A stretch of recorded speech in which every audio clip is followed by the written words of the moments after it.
We're at Oracle Park, beautiful Oracle Park here in San Francisco, and tonight it's game 2 of this series between the Giants and the Nationals, and it's right here on NBC Sports Bay Area. Game time weather is brought to you by the Santa Cruz Beach Boardwalk. Here tonight, it's 65 degrees. That's warmer than usual, and the wind's always somewhere between 10 and 16 miles per hour. All right, let's take a look at that 13-mile-an-hour wind. Take a look at what it's doing tonight. You're not getting any help to right field tonight. It's all going to center and left field. And with 13 miles per hour, I mean, the one thing you have to remember, it gusts here. And the 13 miles an hour that can gust, I mean, you can get a 5 to 6 mile an hour variance between those gusts, and that's what makes it fun to catch pop-ups and fly balls. All right, let's take a look at the Nationals lineup brought to you by your Bay Area Chevrolet dealers. It'll be most of the same from last night. Wood, Garcia, and then Jose Tena, followed by C.J. Abrams, who comes in with 51 runs batted in. Lyle, Vivas, and then Nunez. Millis is going to hit in the 8th spot. He'll do the catching, and Jacob Young will hit in the 9th spot. He'll be in center field. On the hill today for the Giants will be Adrian Hauser. Hauser, the right-hander, making his 13th start of the year, 2-5 with a 5.49 ERA.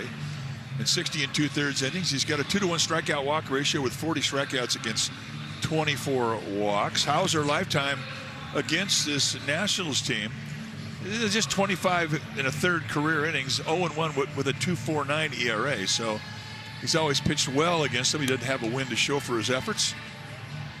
And let's take a look at the StatCast 3D, powered by Google Cloud, on Adrian Hauser. He's got a sinker and a four-seam fastball. You're going to see a fastball over half of the time. The velocity on it's going to average right around 95 miles per hour. He's got a changeup, a slider, and a curveball to complement the two fastballs. And when he's right, he's going to put the ball on the ground a lot. Key for him is knee-high control and being able to move that fastball on both sides of the plate, in and out, up and down. Now let's check out the Giants' defense. It's brought to you by Walk-Up Personal Injury Law. Starting in the outfield from left to right, it'll be Schmidt, Cox, and Lee. That's your outfield, the best arm in left field. Although they're pretty good arms in center and right as well. Adames and Chapman on the left side of the infield. Arise and Devers on the right side. Daniel Susac, he'll be in the squad, putting down the signs. All right, here we go. Game 2 coming up. Lots of sunshine. 2 defenders for the Giants defensively will be standing in the sun, and that'll be Jonah Cox and Jung-Hoo Lee. And here's the first pitch of the ball game, and it is a called strike, and we get underway at 6:46.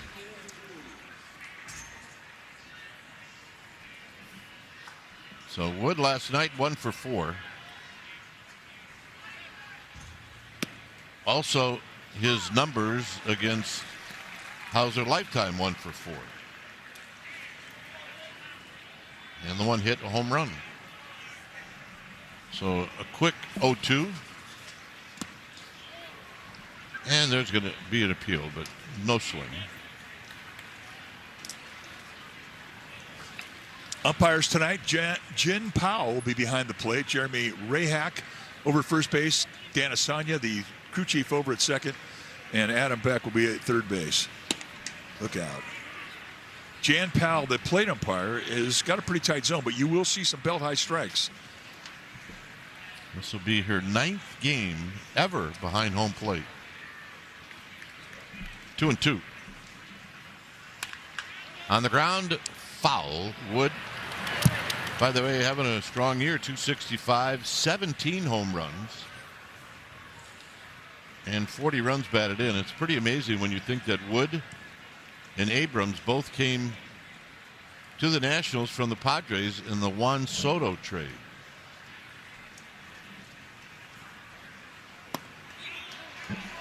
And they've got 91 RBIs combined. Pretty good trade for both teams. Yeah, I think so. There's C.J. Abrams, who's having his career year. Line drive, base hit to the opposite field. And after Hauser had jumped out in front of James Wood 0-2, he's aboard. And that's how this game gets started.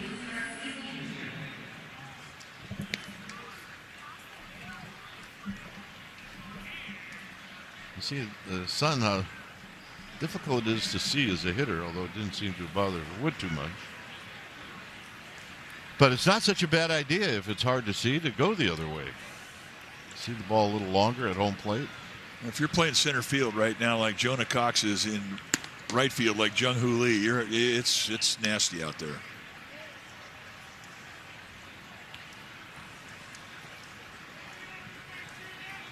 That's a lonely spot right field just because of Cox, the center fielder, shading towards left center.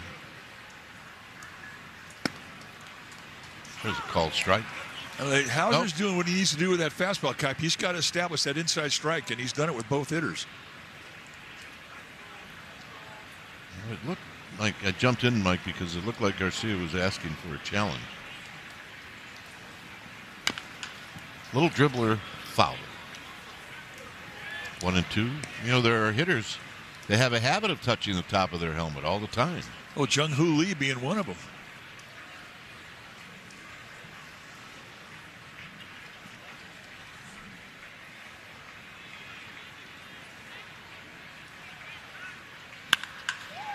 Driven to right. Lee's looking up. Gone. So 2 hitters into the game, and it's 2-0. Home run number 8. That was a 1-2 count, and Hauser really just laid one in the fat part of the strike zone. And with Garcia, I mean, he's only got 8 walks this year and over 200 at bats. I mean, he wants to swing it. He's a guy that you could throw out of the strike zone. And this is just a mistake. That is on a tee. And it got out of here in a hurry. There's a strike to Jose Tena. You can see a lot of Tena. Came in as a pinch runner in the game last night. But here he is taking a ball to even the count and a ball and a strike. I mean, I think we covered the Nationals a lot last night and spoke a lot about how they just score a lot of runs. Certainly the most in the National League. And this is kind of a half swing to stay alive. It stays at 1-2. Well, through 67 games this year, the Giants and the Nationals have played the same amount of games. The Nationals have scored 79 more runs than the Giants. 2-2. Give you an idea that they are really good with runners in scoring position. They're good at setting up the table, man. They're good at cashing in.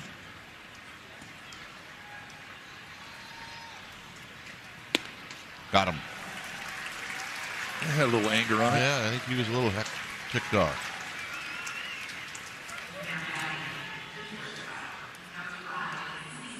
People say, well, why don't you get ticked off all the time? It's not the easiest thing in the world to do. I had a pitching coach tell me that, hey, you go out there today, pitch like you just gave up a 3-run homer. Okay.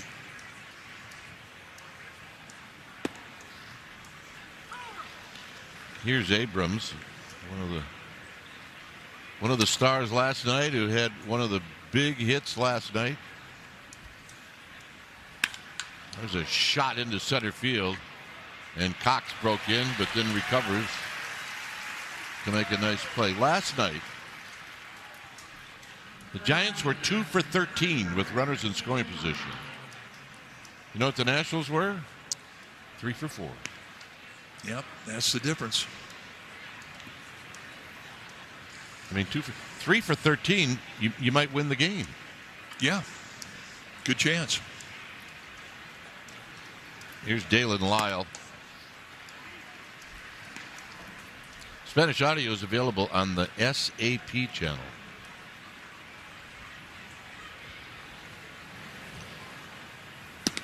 You know who Erwin Higueras is working with tonight? I know you do, so tell us.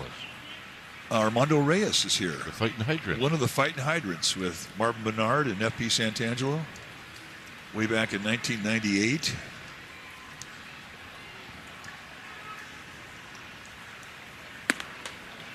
Remember when we came up with that name? It was just for fun. It wasn't for fun with them. They were massively proud of that. They all have tattoos. At least that's the story we're going with. And that gets Lyle on the back foot. I just saw a shot of Armando. There he is. Looks good. Good shape. Living in Puerto Rico. Still looks like he could play. And he absolutely looks like he can still play. Erwin trying to get in the picture. And Tito, if you're watching, we miss you. We need you to get back and hope you're feeling better. Tito, we need you in the picture. This is wrapped to left. Schmidt is going to track it down. Nice play. Giants trail 2-0. Nationals 2, Giants are coming up. And if that's the case, let's take a look at their lineup brought to you by your Bay Area Chevrolet dealers. It'll be Schmidt, Devers, and then Arise. Willie Adames, the cleanup hitter, and then two guys that are red hot. Lee and Eldridge, followed by Chapman, who's hot as well. Susak trying to get it going, and so is Jonah Cox. On the hill tonight for the Washington Nationals will be Andrew Alvarez, a 26-year-old left-hander out of Los Alamitos High School in Cal Poly San Luis Obispo, making his second start of the year, 1-0 on the year with a 3.54 ERA. He's a big guy, 6'3", 215-pounder. And let's take a look at the StatCast 3D, powered by Google Cloud on Andrew Alvarez. He's got two types of fastball. It'll average around 93, 95 miles per hour. And he's breaking ball heavy. You'll see the slider curveball a lot. He also has a changeup. So you're going to see breaking balls about over 60% of the time from him. The 0-1 to Schmidt is a pop-up foul. Run that ball in tight. It's 0-2.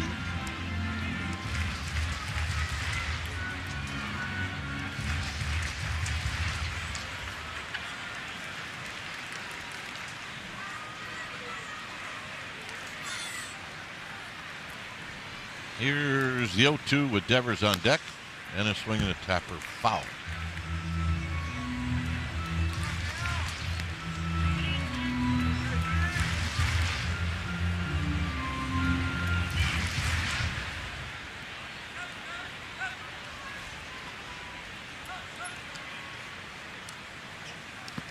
In the dirt, 1-2.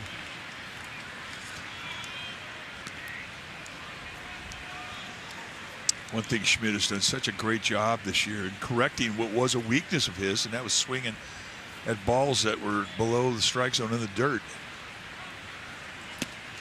And tight, it almost hit him.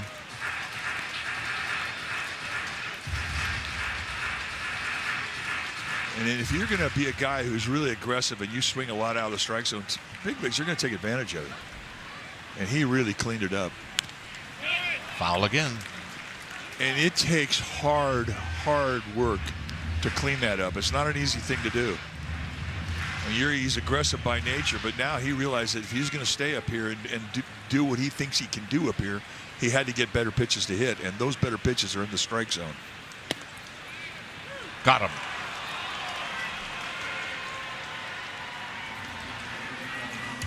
All right, let's check out the Nationals defense. It's brought to you by Walk-Up Personal Injury Law. Starting in the outfield from left to right, it'll be Lyle, Young, and Wood, the best arm in right field.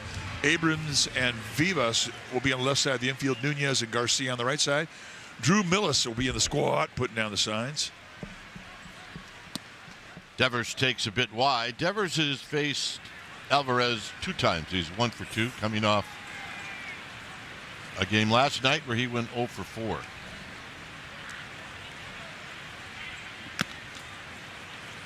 Tied him up a little bit. It's 1 ball and 1 strike. Devers is having one of those years where just about the time you think he's going to take off, there's a couple of games where he doesn't get any hits. And then he shows signs that he's going to take off again.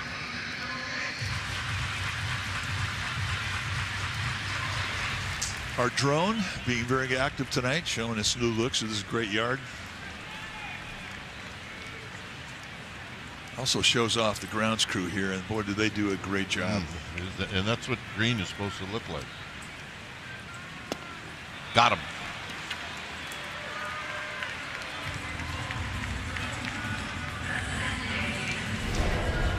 Right now, and Alvarez got a really good breaking ball and a good feel of it. That's an absolute perfect location for it when you're ahead of the count.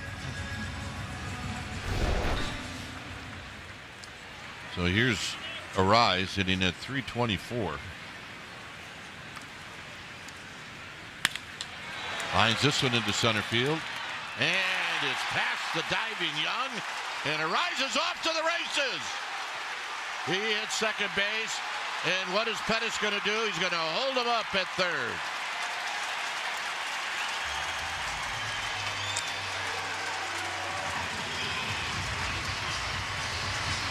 Had a shot there for a while. Yeah, I was thinking about it. We talked about how tough it is in this center field, especially on line drives with his son. Comes in on it, and I think it knuckled on him. I did, yep. When a ball knuckles, it's just like a knuckleball. There's no spin on it, and it can go left, right, only at a higher velocity. It's a very difficult play. And once he sees that gets by, he takes off. He's thinking it was a big league hang with him. As it is, a two-out triple.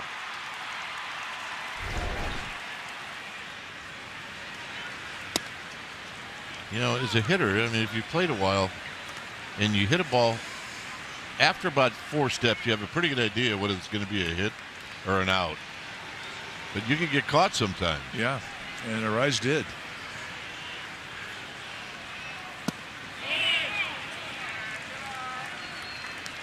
Adames had an 0 for 5 last night. Here it's a ball and a strike. He's only faced Alvarez twice, and he's 0 for 2.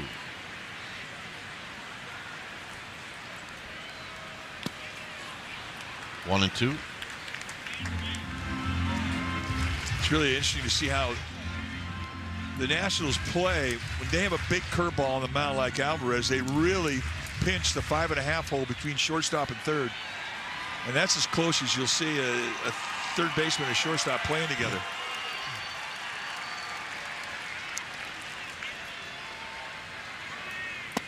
Got him. So in the end, Alvarez strikes out the side. It remains 2-0. Genentech, official partner of the Bay Area Host Committee. Look at the traffic. All right, back here at Oracle Park, 2-0 Washington. And for the Nationals to lead it off will be Nunez, Millis, and then Young. And there's a bunt that is almost out of here. Well, he got all of it.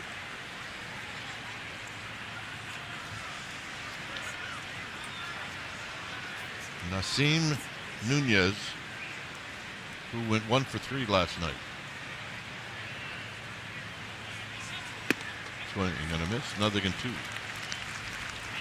You see hitters miss that pitch, and you think, yeah, it's got to be tough to see. Oh, they're thinking the same thing.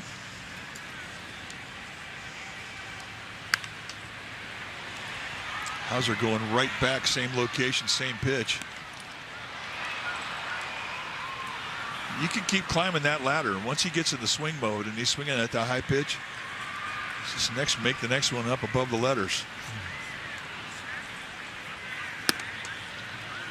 High and away.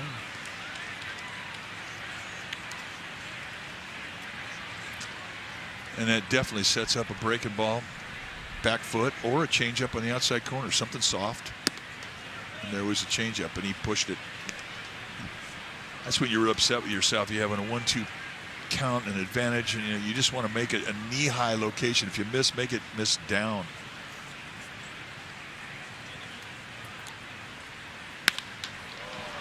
Wrapped. Is it going to hang up? No, Jung-Hoo Lee is going to cut it off, and he'll get it back in. But it turns out to be a leadoff double.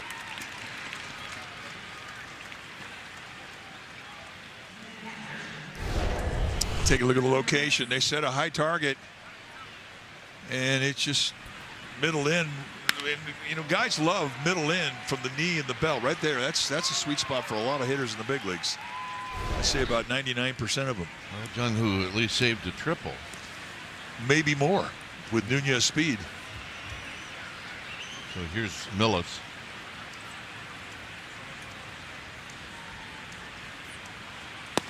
Millis in a spot to get him in, get him over. Pure strikeout situation for Hauser.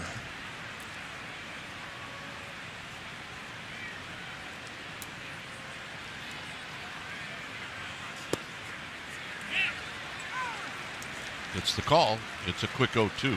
He's thinking about patting the head. You don't get a lot of knee-high help from Jan Powell, the plate umpire. I mean, she will give you more belt-high strikes at the edge of the strike zone or top the strike zone. But when you get one down around the knees, and it's pretty rare.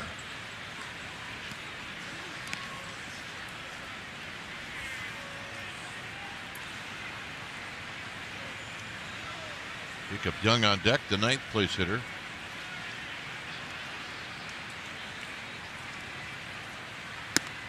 Got him. Well, send your Giants to the All-Star game in Philadelphia. Scan the QR code to cast your 2026 MLB All-Star ballot. Or you can visit sfgiants.com/vote. You can vote for your Giants player up to 5 times a day.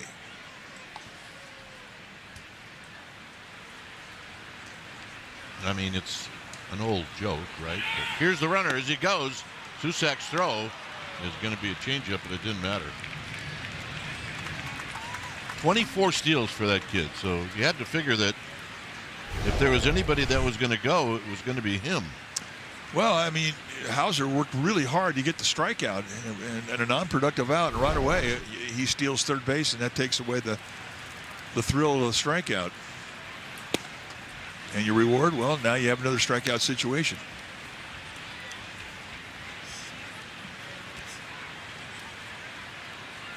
The only difference is you have an infield that's drawn in.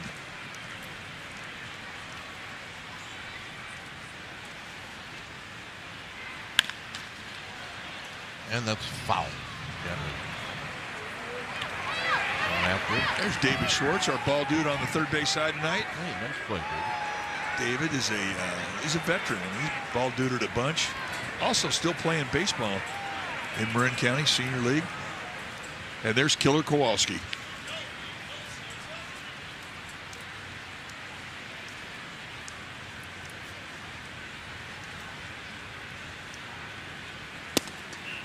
Pretty good pitch. Remember when Pac Bell Park opened up in 2000? They had the time work clock up in center field. Of course. Well, the guy that designed that clock is our ball dude tonight down the right field line, Steve Kowalski.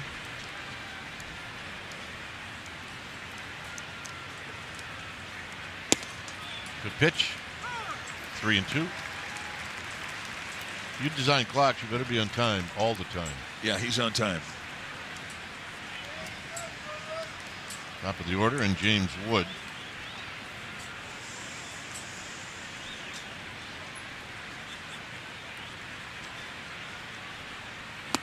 Got him. Well, 2 strikeout situations. He's come through. It's a big out.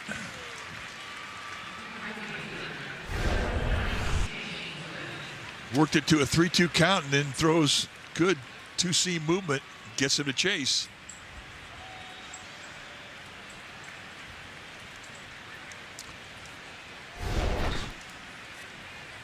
Here's Wood, who lined a single to left field, and the first actually to open up the game.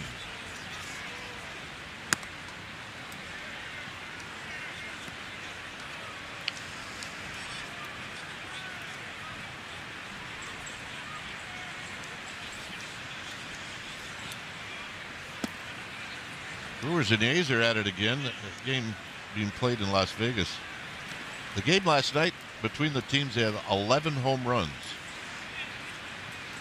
Brewers won 15-14. They've already in the first inning, and they've already got a home run.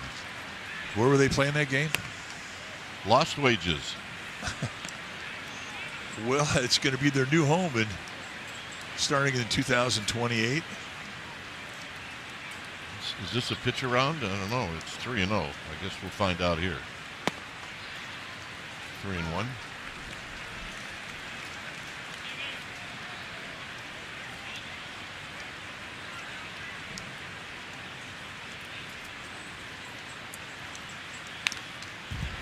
Full count.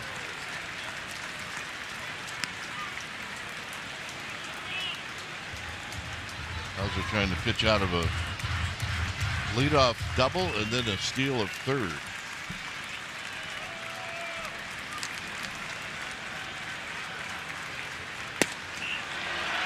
Got him. And guess what Hauser does? He strikes out the side. Jung-Hoo Lee is going to lead things off.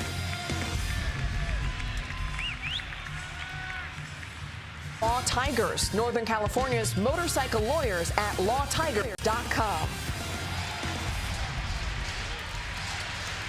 The Nationals with a 2-run home run in the first. It's 2-0. Here's Jung-Hoo Lee. And he rolls the first one foul.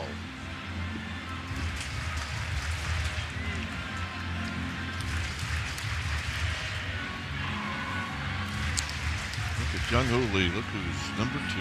Well, that's the top 5 in all of baseball. That's 30 teams.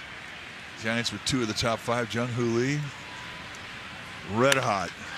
On the ground towards the hole. And they got him. Nice play. Nunez made that play. We talk about Nunez's speed, and it really shows up on defense. And this is a range play. Not many guys have that kind of range. And an off-balance throw. Takes his time to let Wood get set up.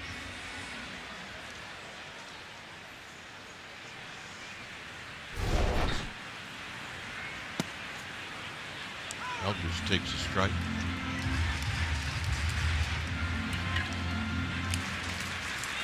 Eldridge 2 for 5 last night. His average climbing as he falls now behind 0-2.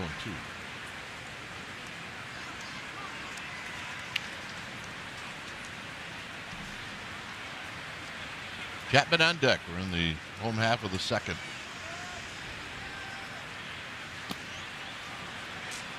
No swing. It's 1-2.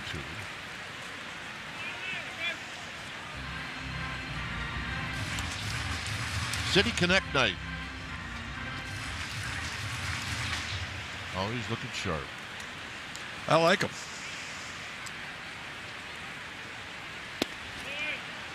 Ooh, that's a good pitch and a good take. I'm impressed with Alvarez's curveball. It's a good one.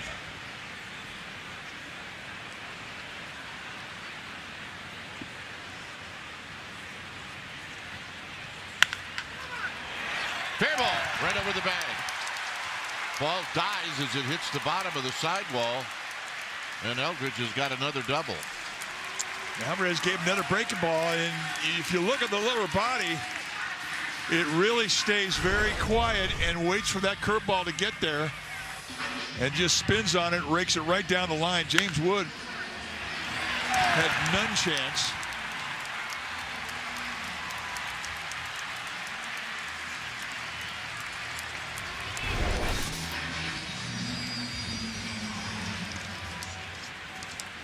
So here's Chapman. I think I said James Wood. I beg your pardon. Luis Garcia, the first baseman. Chapman takes down low. Tell you what, Wood's tall enough and talented enough to be able to play 2 positions at once. I give him a lot of credit, I have to admit.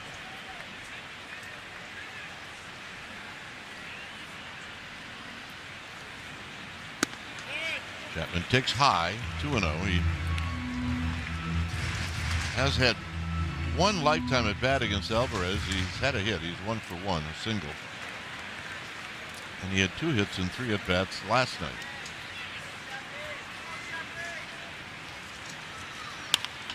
Line drive, foul.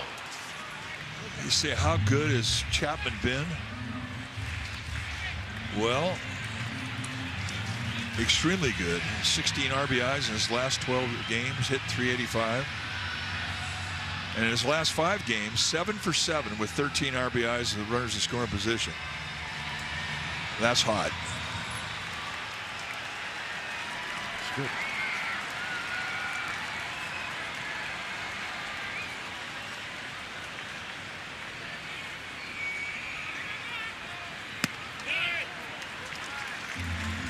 Three and one.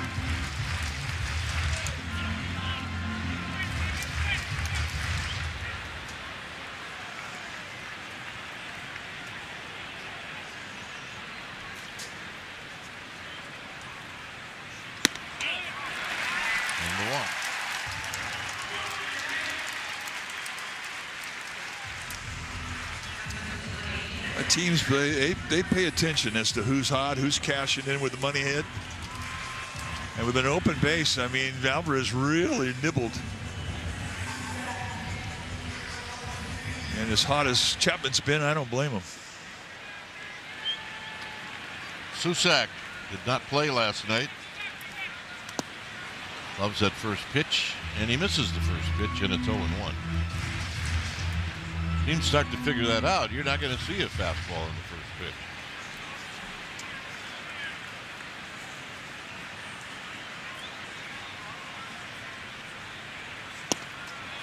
It's about a week, Mike. Remember, I started out. Left fielder played straight away, and then after about a week, they were playing on the left field line. Yep, doesn't take long. They get a read on you, especially with certain types of pitchers. You know pretty much where that guy's going to hit the ball. It's a science, and it really has paid big dividends the way defenses set themselves now. They work.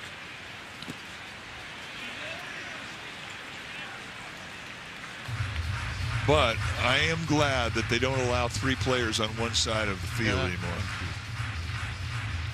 Definitely made a difference, made more exciting defensive plays.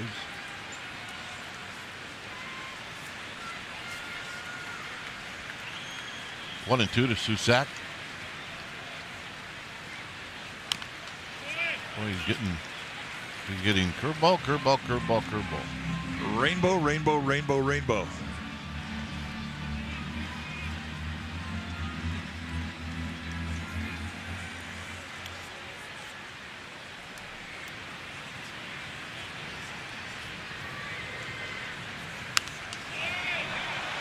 And then throw a high fastball at you, and Susak did a good job of at least fouling it out of play. I mean, you see 4 big rainbows, and it can put you to sleep. He tried to sneak attack him with that high fastball. That's a good pitch.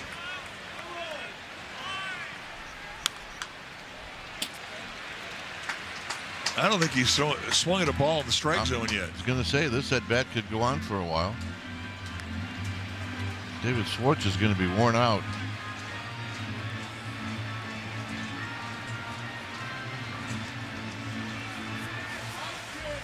One and two. David Schwartz, our ball dude down the left field line.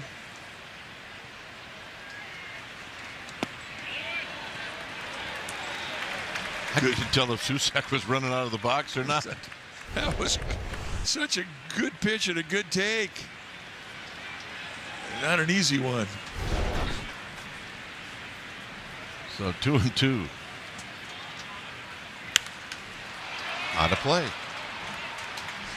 But thinking right field, which I think is a good thing to think. Well, that's all he did in spring. I got him on the team. He did. He had a bunch of home runs to right field.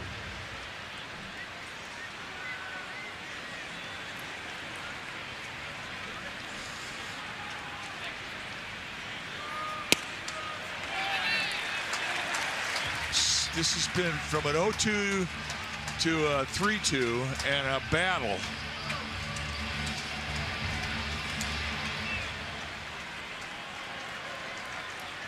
Doesn't want to walk. The base is loaded with one out.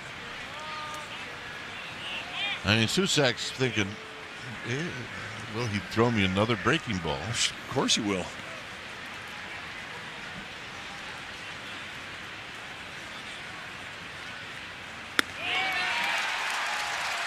Good at bat. There are times when a walk is a good at bat, and that was a good one.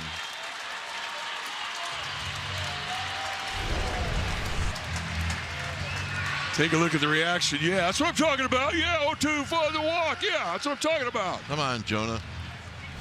I don't care if you've only got how many at-bats in the big leagues? I don't care if you've only got 10. Let's go. That's right. That makes him due to hit a grand slam. In my book, anyway. Well, the history on Jonah Cox is you put in a position player, he's gonna do something. His first big league hit, position player. First big league homer, position player. You know what? He's due. Nobody's going to ask him that when he's 70 years old talking to his grandkids.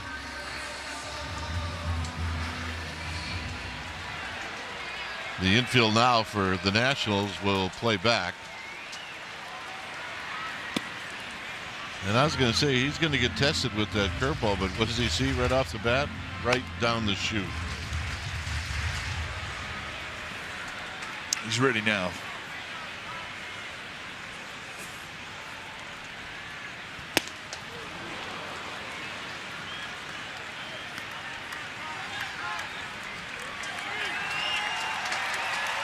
And one thing he is not afraid to do is choke up the bat a little bit. He's not an easy guy to double up because he's got great speed, but he's got to put the ball in play. Yes, he does.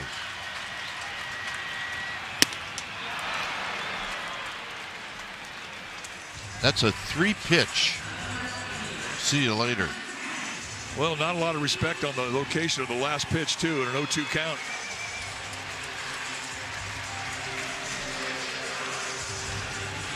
So Casey Schmidt going to try and pick up Jonah Cox right here. Remember, a tough night for the Giants last night with runners in scoring position. And it's going to be a tough second inning. And they leave him loaded. Third inning coming up. This telecast is brought to you by Xfinity. Get Wi-Fi so reliable it never gets caught looking at one price for the next 5 years and same-day Wi-Fi. Xfinity, imagine that. Giants leave him loaded. It remains 2-0 Washington. And the hitter here is Luis Garcia. He hit the 2-run home run in the first inning.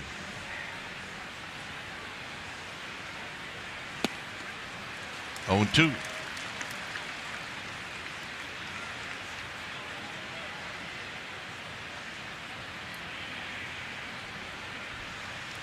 On deck is Jose Tena. 1-2. Nationals have this really terrific road record. They're 22-13, which also means that their home record isn't very good. Their record at home is 12-20. Gutierrez, their manager. This is lifted out into right center field. And it's going to be Cox who moves in front of Jung-Hoo Lee to make the catch. Cox can cover some ground. It's great. We talk about Daniel Susac. He's got a cannon for an arm. Great arm. If you try and steal a base off him, you got to earn it. But his throwback to the pitcher is a different arm action. He looks like a pie thrower when he throws it back to the pitcher. Here's Tena. Yeah, well, you let him do that because every once in a while you run into those catchers that have a thing going. Maybe that time he cured the thing. But that's a pie throw right there. There was a year where Ray Fosse had to come real close to hitting the hitter with his throws. It's kind of an aiming mechanism for him. Remember Mackie Sasser? Of course. Well, when we had him, I mean, he had the thing, and he couldn't throw a ball back to the pitcher. I mean, he'd get one at your 2 feet over your head, the next one's at your feet. So the way that he corrected is he threw the ball as hard as he possibly could. That would wear you out, though, wouldn't it? You had to be ready for it.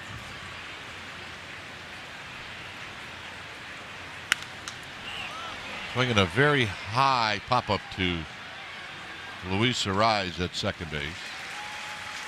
Sasser got traded to the Mets, and we were playing the Mets one day at Candlestick, and Brett Butler, our center fielder, was at third base, and he had good speed. He was a base stealer. Well, Mackie Sasser, then he was throwing these big arcs back to the pitcher, and he threw one of the big arcs, this big lob back to the pitcher, and Butler stole home. Butler went home. Here's Abrams. Well, part of the deal with having the thing is to trick yourself into thinking that you don't have it. And I remember asking Ray about it 25 years later. He said, I don't remember that. Yeah, no way. That's after 24 years of therapy. I don't remember that. Oh, I do. 0-2 to Abrams. 0-3 to Abrams. All right. See the Giants with Devers to lead it off.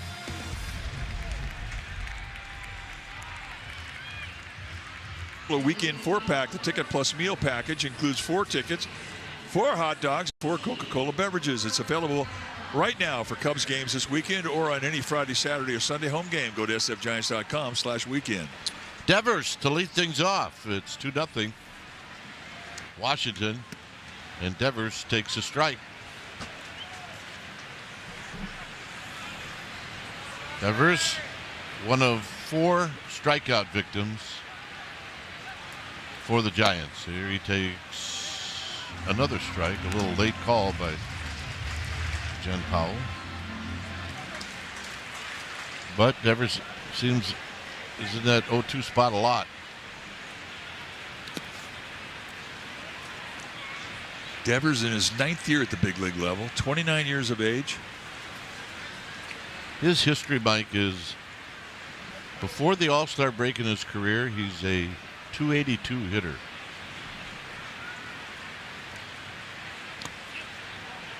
So .237, I mean, this is the lowest of his career.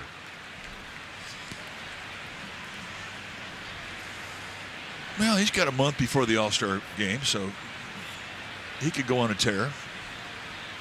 We watched Jung Hoo Lee do it. Oh.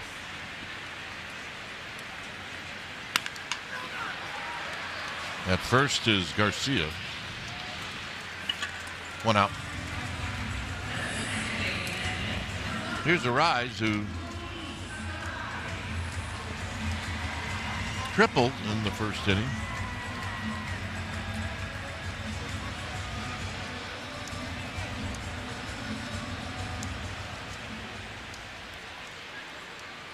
That triple raised his average 3 points.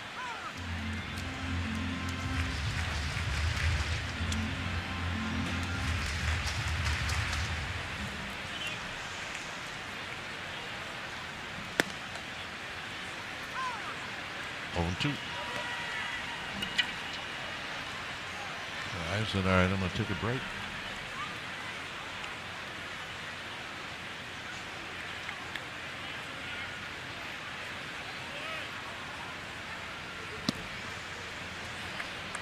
Adames to follow.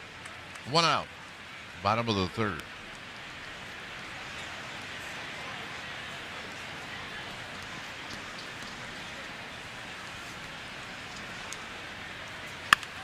On the ground to 3rd for Vivas.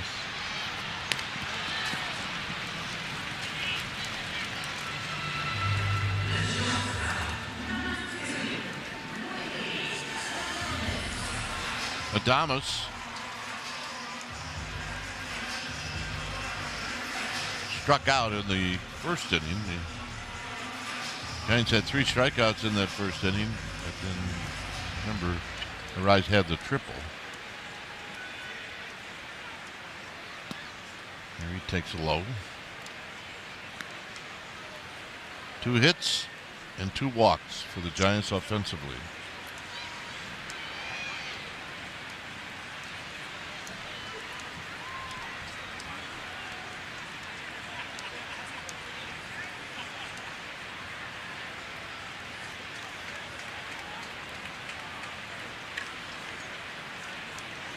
So there was a timeout there. Jan Powell reminding Alvarez, you got to make eye contact.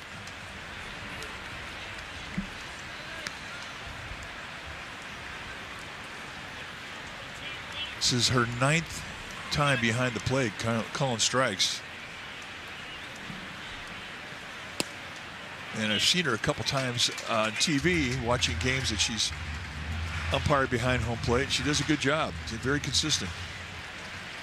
I think that's the best way to compliment an umpire.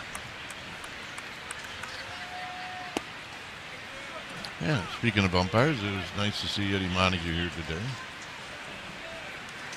Eddie moved from San Mateo up to Petaluma. We don't see him quite as often, so we don't see him enough. So what are you saying, geographically uninterested or what? Well, it's not the problem down here to the game that doesn't bother, but it's the one going back. He's got to stop 4 times to get up and take a walk so he doesn't fall asleep. But he is one of the great storytellers of the game.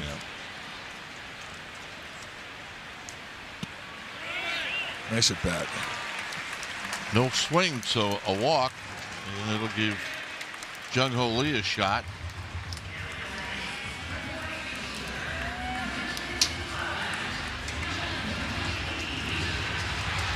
Jung Ho Lee looked like he was going to come up with a hit, but Nunez at second made a nice play going to his left.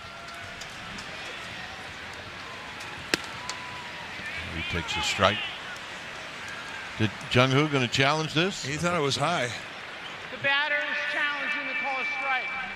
ABS powered by T-Mobile. Jung Ho Lee has got the best numbers of challenges for Giants hitters. Well, he's got the best eye in the history of the game as far as I'm concerned. I mean, that Jung Ho, you're killing me. If you don't have an eye like that, you don't get as hot as he's gotten. That explains everything.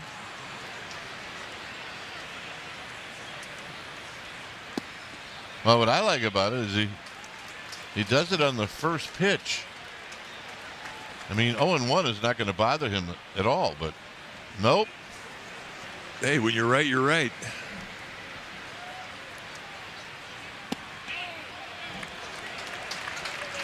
Now we have a challenge the other way. The catcher is challenging the call ball.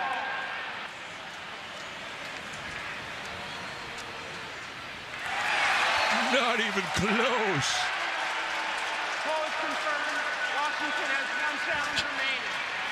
Jung Ho said, well, I could have told you that. I took it. Just ask Jung Ho.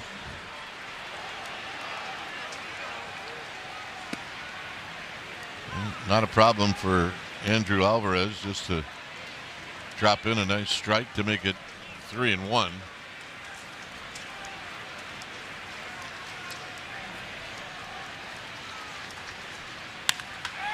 And a base hit. He's done it again.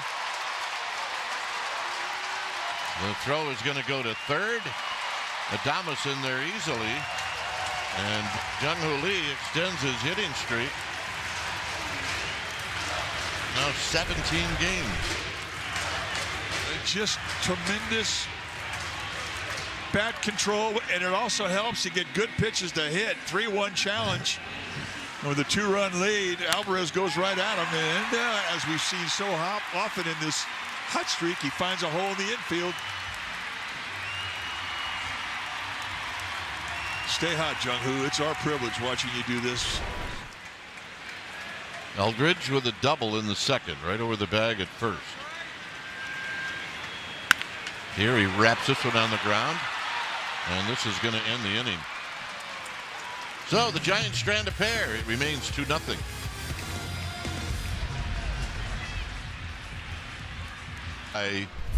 Lazy boy. I'm Dwayne Kuiper. To my left is Mike Krukow. You've often, when you pitched, gave up a home run in the first inning. That must with you a little bit. Well, it gets you in the game. It gets you ticked off, and and it definitely will accelerate your pace.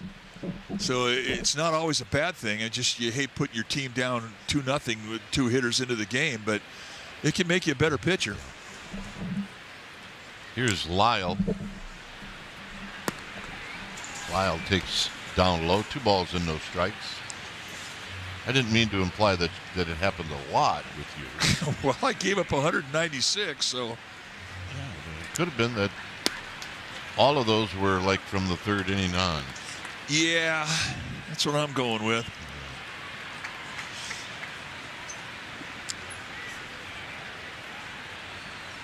Yeah. 2-1. 2-2. Lyle was hit by a pitch in the first. With a breaking ball. Game started out single home run.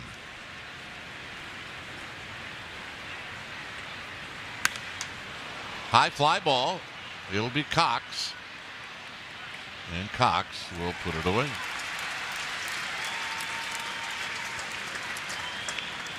One out. Here's Vivas.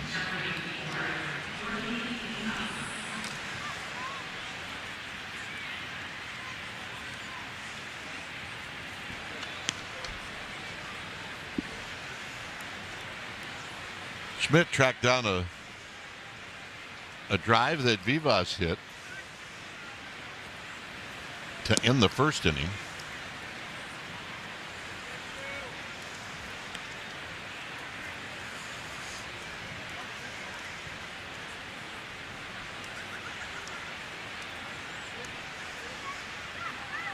Swing and a miss.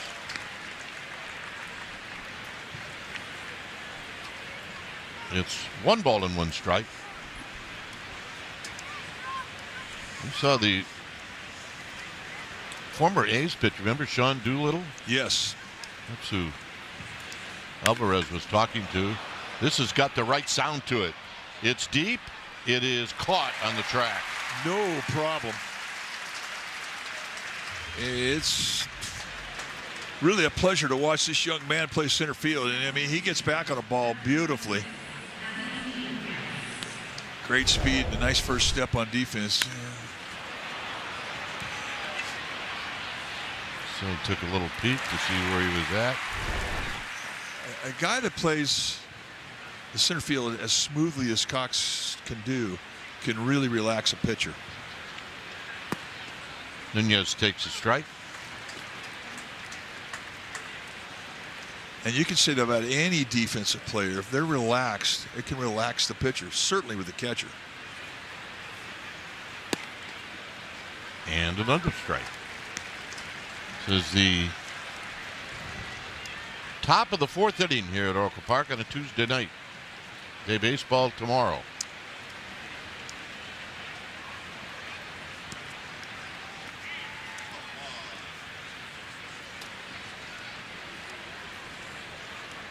0-2.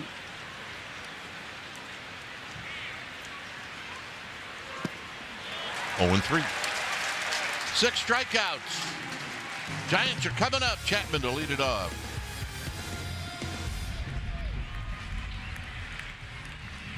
A 2-0 lead for the Nationals. Xfinity powerful performance. And it's brought to you by Xfinity. 16 years ago today in Cincinnati, Buster Posey hit his first career home run. Take a look at that, baby. An upper deck shot off of Aaron Harang, and it landed very much in the similar spot to the grand slam he hit 2 years later in Game 5 of the NLDS. Look, I vaguely remember home run number 1. We'll never forget the next one, that's for sure. No, that's... Here's Chapman. Matt Latos. Remember him? Yeah, he messed with Dave's car. Yeah, he threw a ball out of the stadium and landed on Dave Fleming's sunroof and broke it.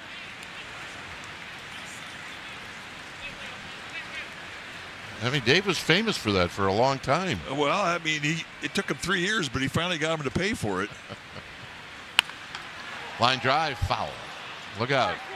Nice play. David Schwartz picking it clean. There's Dave. Just turned 50 years old. That's hard to believe. Yeah, we remember when. Hey, still he only has to shave twice a week, so I mean, some things don't change. And he's got 3 gray hairs. We counted them yesterday.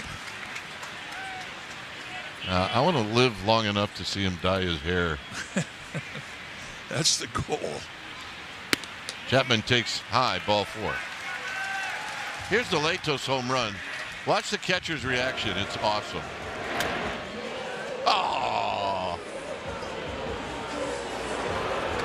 And as awesome as that was,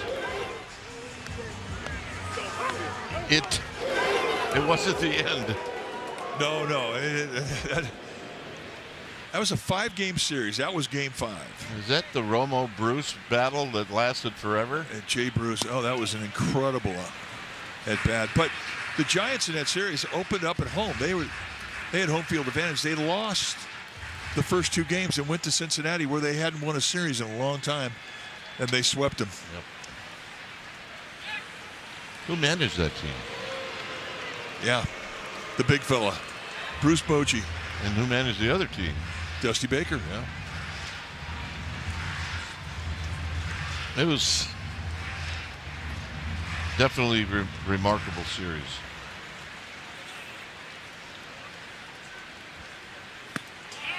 Susak had a long battle and took a walk, and he's ahead to count here 2-0.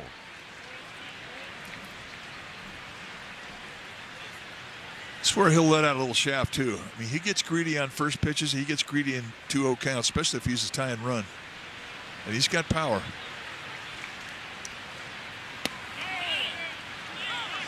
Strike, good pitch. Well, you're not going to look for a pitch down around the knees on the outside corner in a 2-0 pitch. You're going to look for something fat, something you can lift, and that's a pitch you can't lift.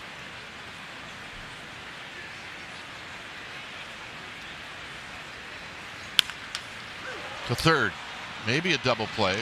That's 1 and 2.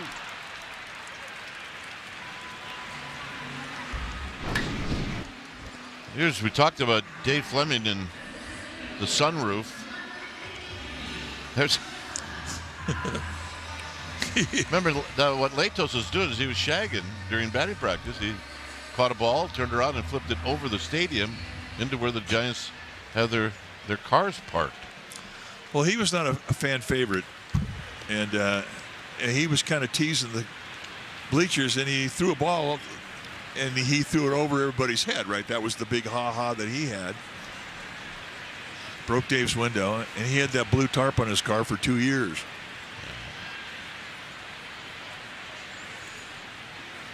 I think Buster told him, "Don't worry about it. I'll take care of that." Yes, he did.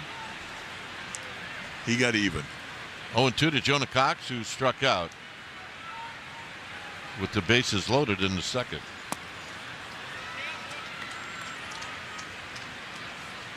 I mean, the year that Jonah Cox was having in Double-A lends you to believe that, I mean, the kid can hit. He's hitting 400. Over 400 in Double-A. I finally stood next to him today on the field, and he's significantly bigger than I am. But somebody said he reminds him of Hunter Pence, and that's a pretty good call. Big, strong, lean, wide-shouldered. Drives this one to right. Wood is going to have to watch this one and watch the kid run. Here he goes. And he will make it.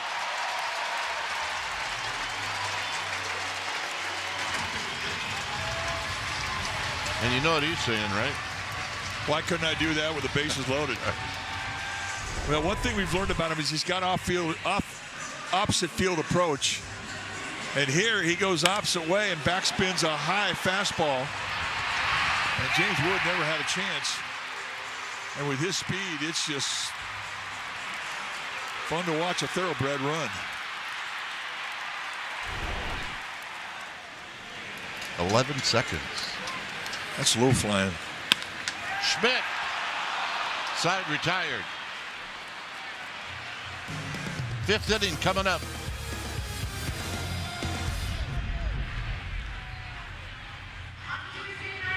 That is this Friday. You can head out to Oracle Park to catch a game against the Cubs, highlighted by a spectacular post-game fireworks show. Stay in your seats to enjoy Pride Night.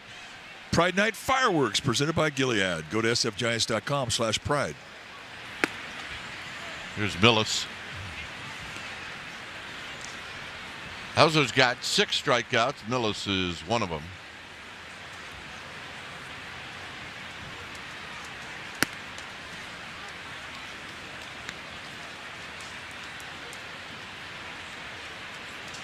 Two and 0.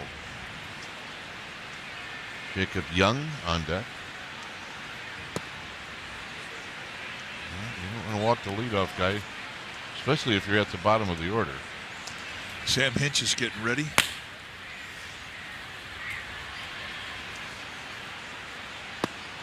Here's the strike.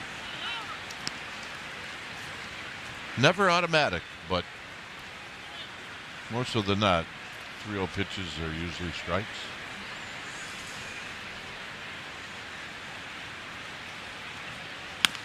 On the ground to second. A rise to Devers.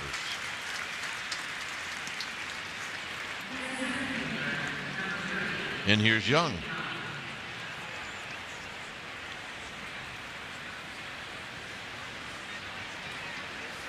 Mentioned day baseball tomorrow. I mean, if you're thinking about enjoying a day at the ballpark, come on out. You'll see Robbie Ray, a lefty, against Foster Griffin, a lefty. Hit to right. Jung Ho Lee on his horse. This is going to hit archway number 7, and on the move is Young, and he runs just about as well as Cox, and that's a triple.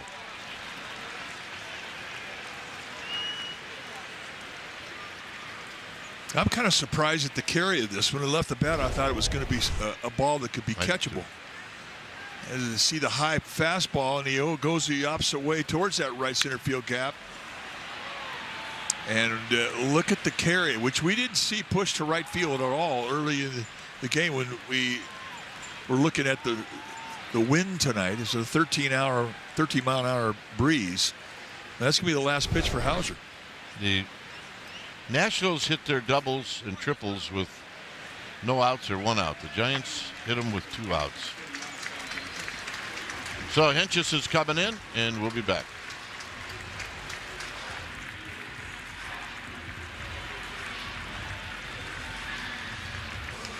It's a 2-0 lead, both teams with 4 hits.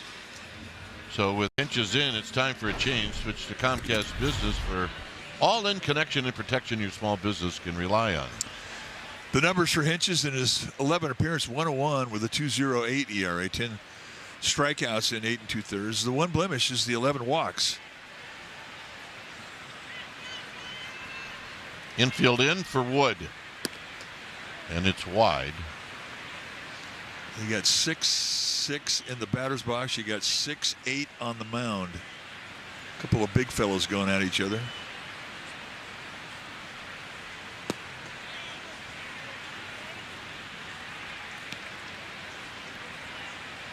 Hentges, a former 4th-round pick by the Indians back in 2014.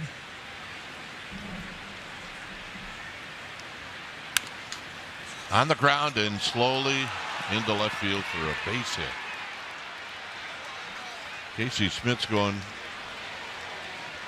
what do you got to do to get a hit around here? Well, he hits his at 105. It gets caught. This one's it's hit. It's about 92 hopper through the infield.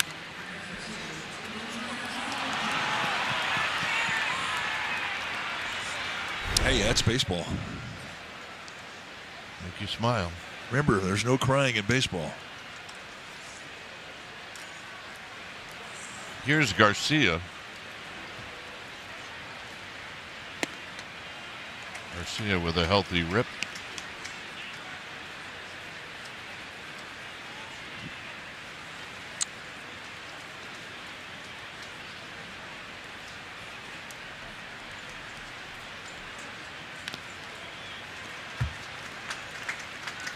You know, the heartbreak of that ground ball that got through the infield with the infield drawn in is it off the crack of the bat. Sam Hentges is going, well, I got that out. Yeah. And then it trickles into the outfield, and you just want to take a bite out of your glove or the rosin bag. They taste a little better.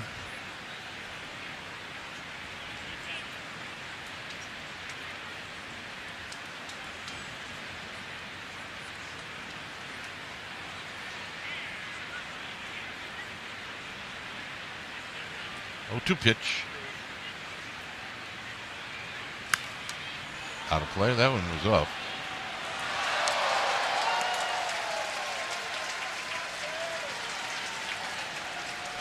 You want to know the exit velocity to James Wood? Yeah, what was it?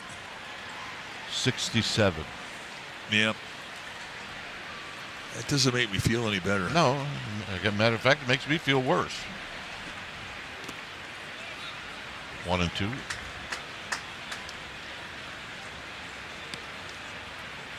Just really glad that they didn't do exit velocities when I played. Which really happened. I know, you never would have had a date.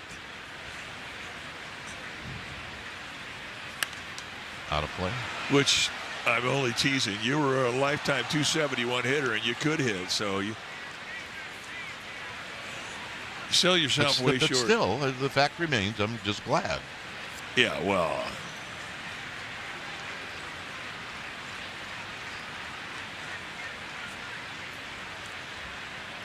1-2 to Garcia.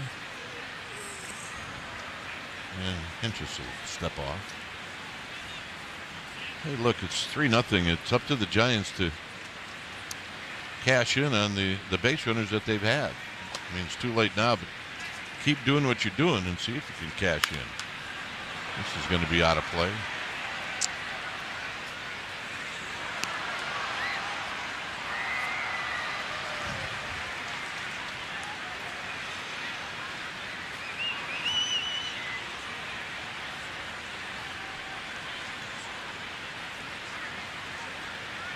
Wood goes, and Susak forgot the ball.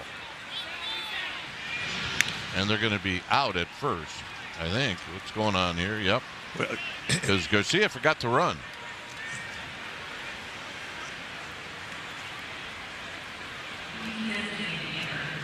So it will be a stolen base for Wood, his 12th of the year. Take a look at the jump.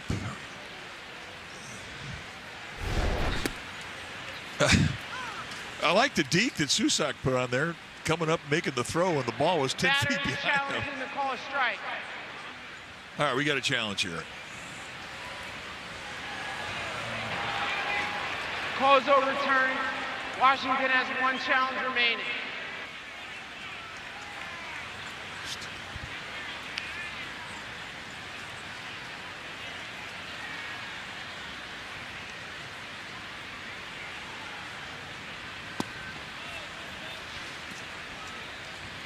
Well, first base is open, but you've got a guy that's got 51 RBIs is on deck.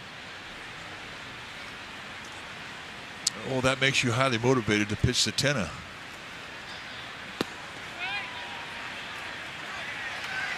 There's a swing. Thank you very much, Adam Beck.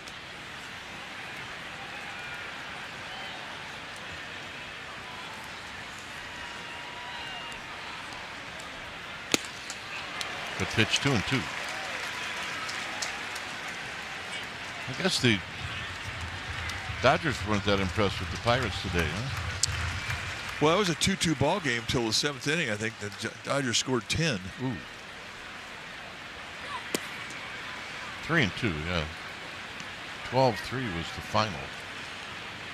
Paul Skeen started that game for the Pirates. He went 6 and gave up 2 runs, struck out 7. He got no decision.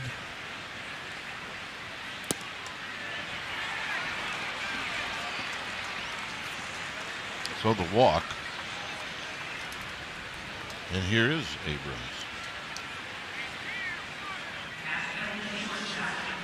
So the first walk. Giants pitching was issued.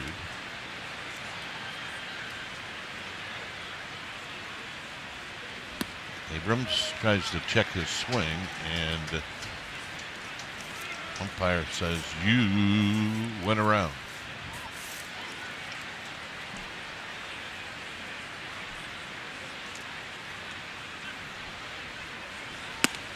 Up high to even the count at a ball and a strike.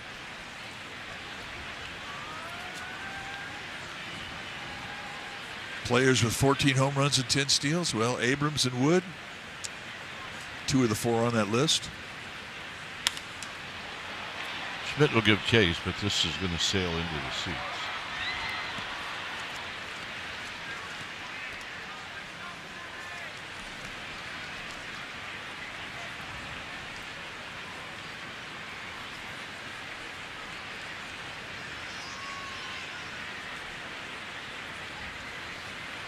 One and two. Hit well to left. Schmidt now settles underneath, and falling backwards, he makes the catch. Had it all the way. What do you think his heart is going 100 miles an hour? My goodness. I got it. I think I got it. I do have it. Sweet spot. I'll know that. Well, the first 20,000 fans are going to get one. A soccer jersey presented by StubHub this Saturday. The Giants take on the Cubs at 7:05. sfgiants.com/fiestas where you get your tickets. Devers takes wide. 3-0 Nationals. 5th inning. This is the beef. They need to make some noise. I mean, they've set the table. Every inning they've had runners on. Every inning they've had a runner in scoring position.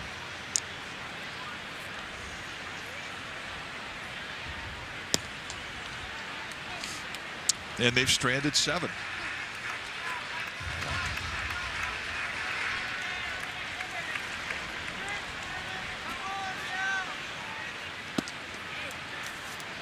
So now 3-1 to Devers. So we hit pitch number 83.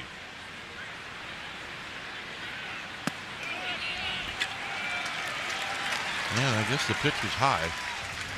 I'm a little surprised they didn't pull the trigger on that one. They only have one challenge left. Yeah, I was surprised too. I mean, you're talking about a leadoff walk. It was worth the risk.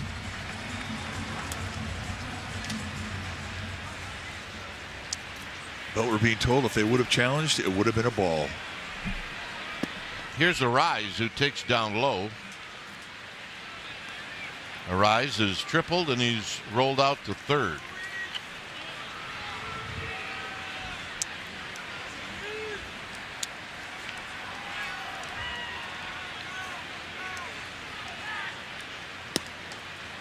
All right, it's 2-0.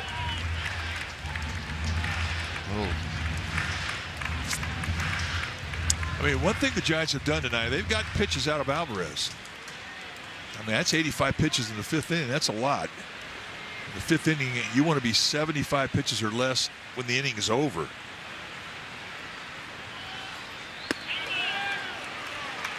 And right now, he's all over the place. Let me see. Do they have anybody up in the bullpen? Yeah, they do. They've got a right-hander up. Lord. There's a strike.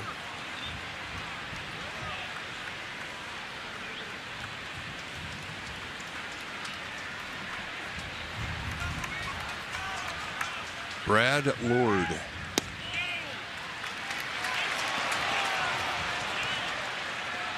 That's one you have to apologize for. Sorry, Jan.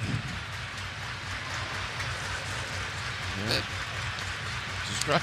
Total strike. She got it right.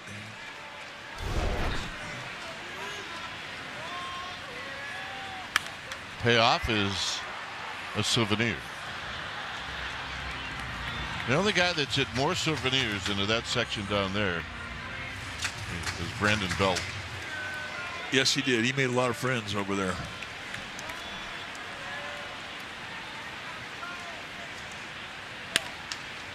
On the ground, and it trickles away. And Devers reads it well, and he's going to go to third. Excellent, excellent base running.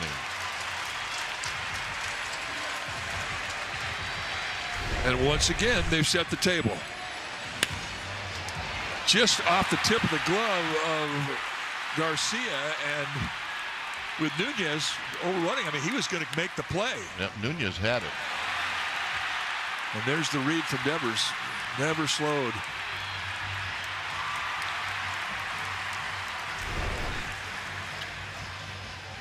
Blake Butera comes out. Time for a change. Switch to Comcast Business for all-in connection and protection your small business can rely on. We'll be back. Pier 38. Look right down the Embarcadero. But right now it's Brad Lord, and he's going to try to settle this inning down for the Nationals with Willie Adames coming up, and the Giants have runners at the corners. 20th appearance on the year for Lord, 3-0 with a 2.45 ERA. He's had a good first half of the season. Got a good fastball. He runs it up there mid to high 90s. Two types of fastball: slider, sweeper, changeup. Go get him.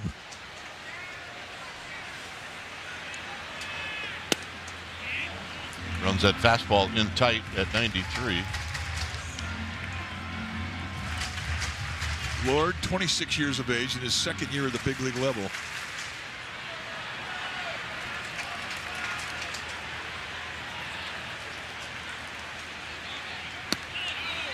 Two and 0. Well, Willie Adames can sit on something right here. Well, one thing about Lord, he throws a lot of balls down the strike zone, knee high with that sinker, and that feeds the natural swing of Willie Adames. He's a low ball guy.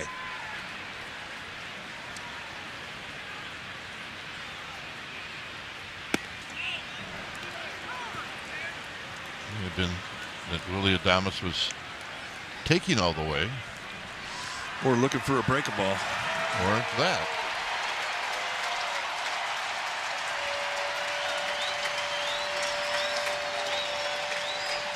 Two and 1. Swing and a miss. 2 and 2.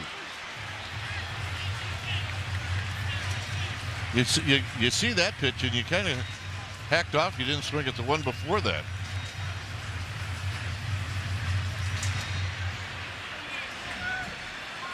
Best arm in the outfield is in right field with the Nationals.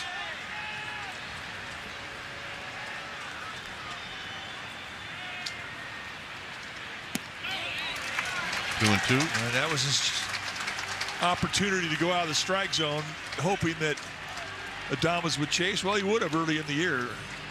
He's tightened that up.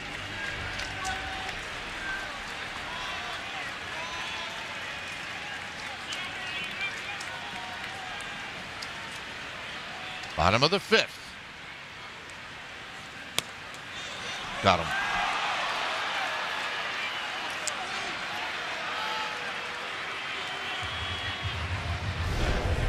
That's one he's going to think about. Kind of wraps it around the outside corner, and he gives up on it out of the hand, and then it comes right back in with big movement to the outside corner. Basically a perfect pitch.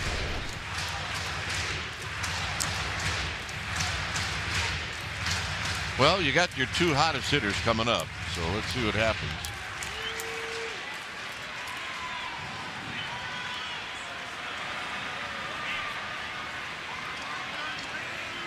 Lee is 1 for 2. And he takes low.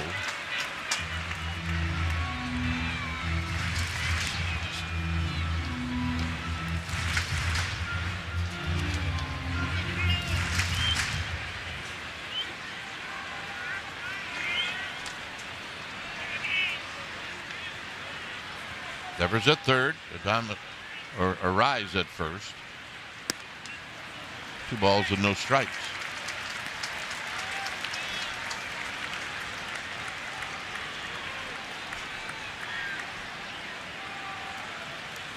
John Hoot taking a look. Gary Pettis coaching at third.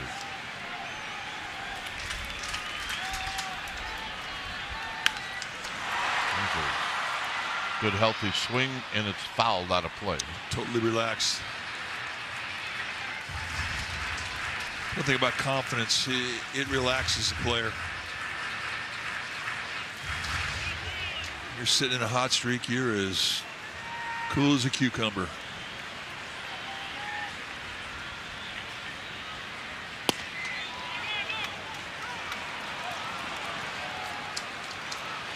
It's a perfect location with 95 and two-seam movement running hard away.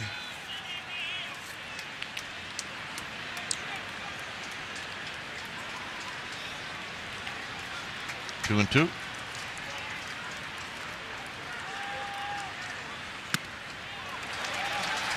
Easy take. Be interesting to see if Tony Vitello starts the runner at first base. Rise has good speed.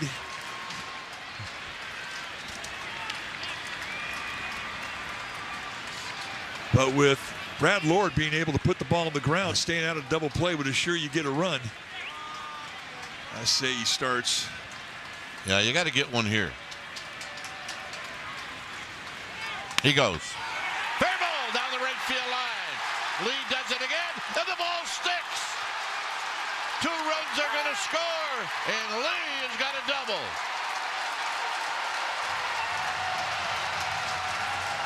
Boy, he shot that one right past Garcia. Well, and that base hit is therapeutic. You can listen to the roar of the crowd.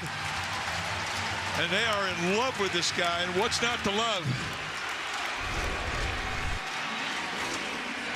I mean, they set an outside target. He slings it across the plate, down and in at the knees, and he spins on it. And again, Garcia, the first baseman, no chance.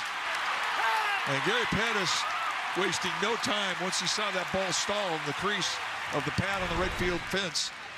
Here's Eldridge, and Eldridge takes a pitch down low. Another hit for Jung-Hoo Lee. Boy, they needed that one.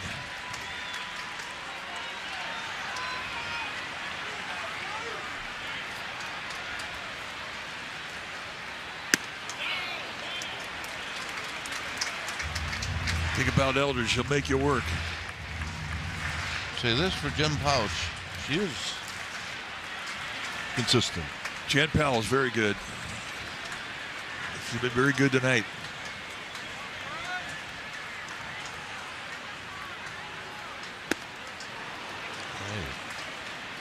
Hey, tardy for Eldridge. When you're the only woman umpire in the big leagues, you have to be good. And yeah, you're right. And she's meeting the challenge. You are right about that. Lee with good speed at second.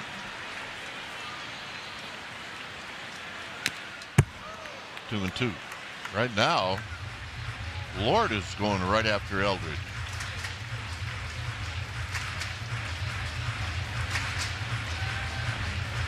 Eldridge has to be aware that for the first time in a while, he's consistently seeing fastballs from a guy.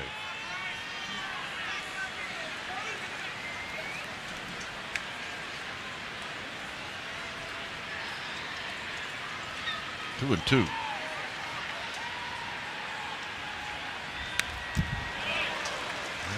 Got a piece of that. That was not an easy to get a piece of. Well, he's extending his strike zone with 2 strikes.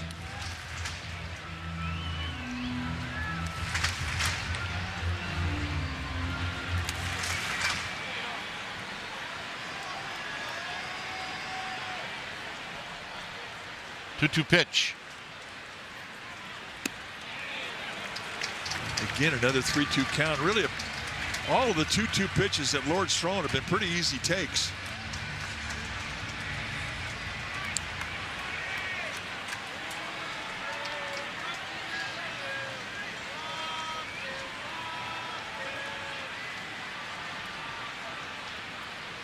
Three and two.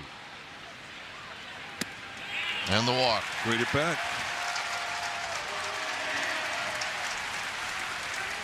I mean, that is really quite encouraging when you see a young player like that take walks. Well, you have to remind yourself that he's 21 years old because he doesn't act like it in the batter's box. So we have a mound visit, and it allows us a chance to say congratulations to Susie and Chris Leupold, celebrating their 45th anniversary today. So Susie and Chris, we tip our caps. You know what? I had no idea, and neither did they. Congratulations.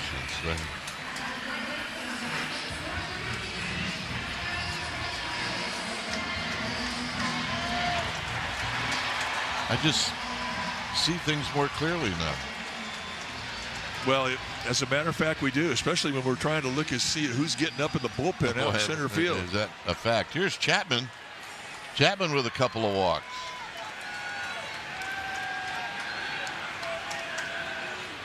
And a strike right there in the outside corner. Good. Matt Chapman with runners in scoring position.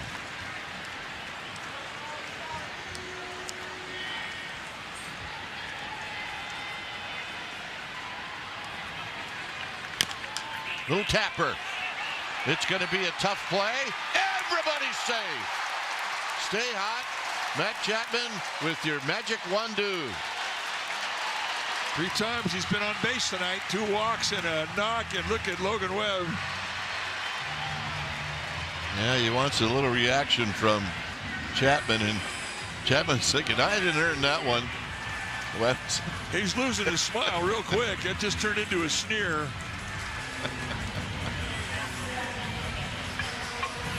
Chapman's doing everything he can to ignore Webb. He's not going to let up. Well, here's Susak. Hey, the Giants trail by 1. They got the bases loaded with 1 out. Susak, remember, he loves that first pitch. And it's going to be caught. I thought he got enough of it.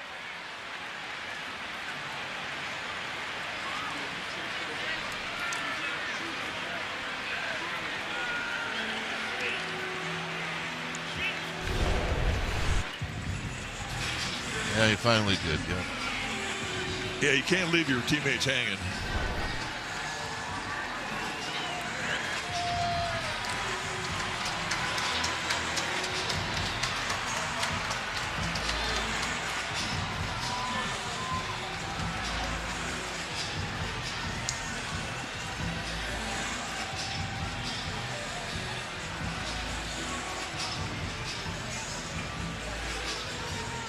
Well, 2 runs have brought the Giants obviously close to tying this game, but they still trail, and another opportunity you can't let slip away. And Gilbert now is going to have to do something with 2 outs. Well, Vitello wanted a left-hander up against Lord. I mean, he's really hard on righties, hitting 141. Lefty's hitting 268 against him.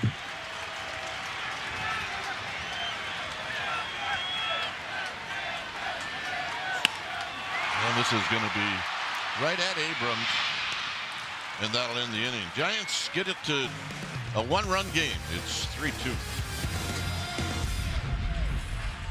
It's at Oracle Park this Sunday, and the first 25,000 fans are going to receive a Hello Kitty Plus keychain presented by EVA as the Giants take on EVA Air as the Giants take on the Cubs.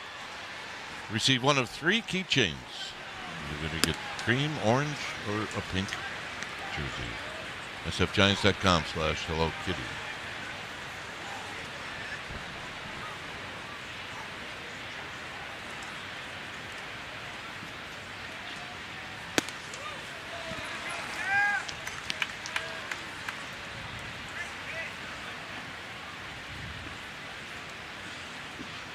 Gilbert now replaces Cox in center field.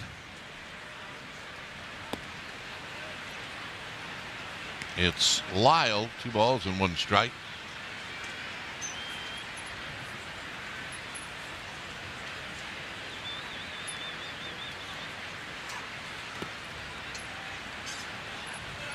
Three and 1.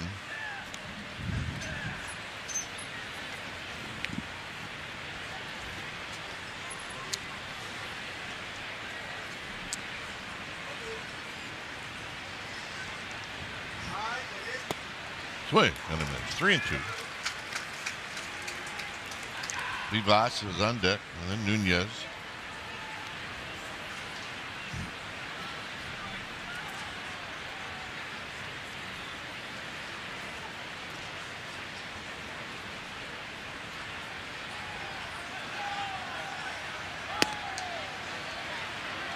That's a mistake.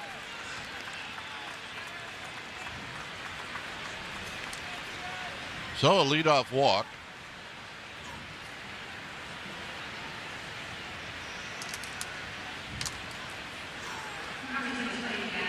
JT Brubaker, he's ready to go.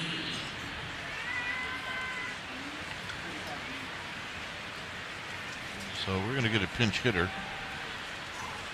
And Tony Vitello's coming out. It's Curtis Mead.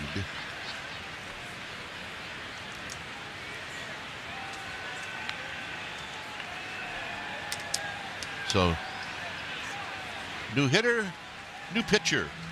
We'll be back.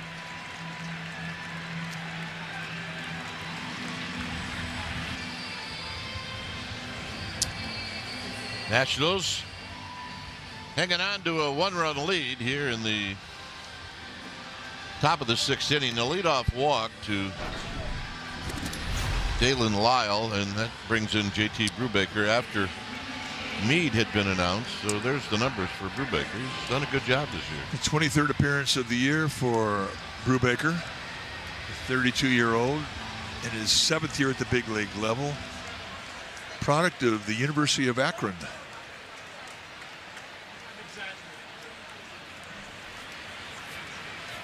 Here's Mead. And Mead takes down low. Mead overall, 242, 9 home runs. He's got 28 runs batted in.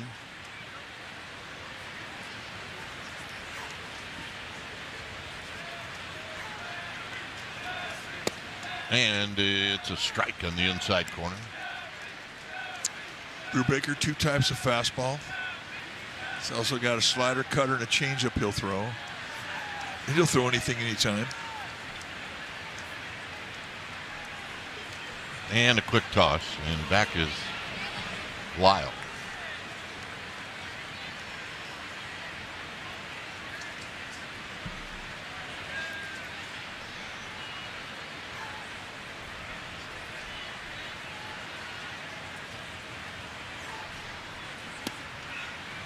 Outside corner, he gets the call. It's 1-2.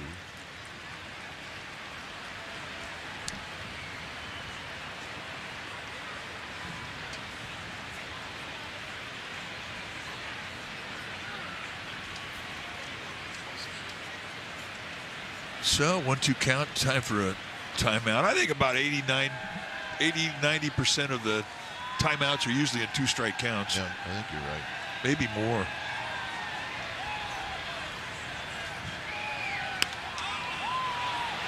Lifted to Schmidt in left.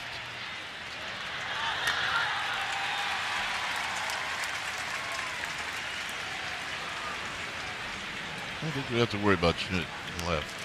No, he's got his own way of taking a route to the ball, but when he gets close to it, I mean, he puts it in the sweet spot. And then all of a sudden, he's got the best arm in the outfield. He's got a cannon.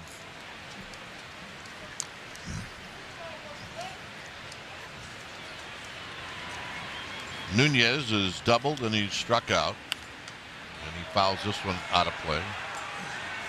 Very quick, very difficult to double up.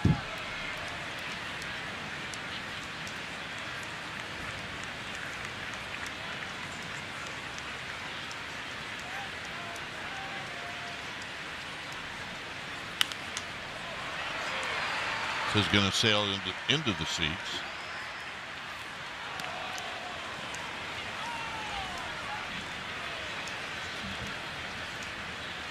Three runs, 5 hits for the Nationals. 2 runs, 7 hits for the Giants.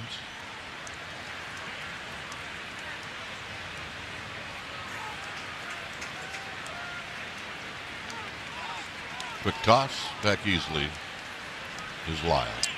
There was a timeout called, so the throw over unnecessary. And doesn't count. And doesn't count as a throw over. As a disengagement. I gotta tell you, I never even heard of the word disengagement until they invented it with throwovers and step offs in baseball. You never heard of the word disengagement? Only if a wedding got broke up, or prior to. Single until I was 35. So you had a lot of disengagements. Close? No. No on both ends, by the way. Brubaker's got one of the best moves on the team. He got a good pickoff move.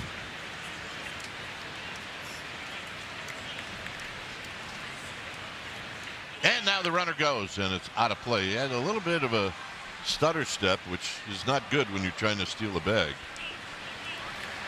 Before the new rule, they watch this stutter step, Mike. Oop.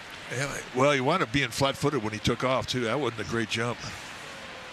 But prior to with the old rule, when you could throw over to first base as many times as you wanted, you used to kind of try and lull a base runner to sleep. I mean, you give him a couple of C moves, save your A move for once you set it up. But you can't do that anymore. You got to go right to your A move.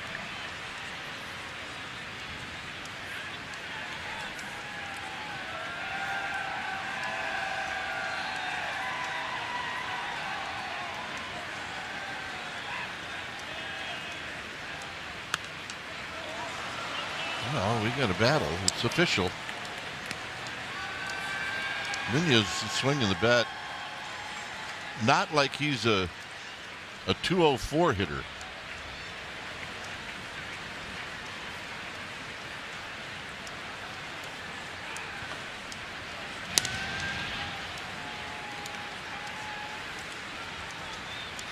Well, that's it for throws to first. Well, if they throw over now, they got to get him, or it's a balk.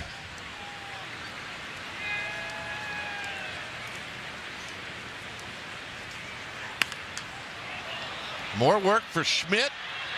Schmidt is going to watch this one fall foul.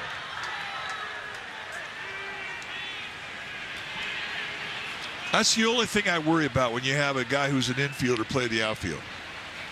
When he's playing a corner outfield position, when he has to worry about walls. Yeah, worry about that short sidewall.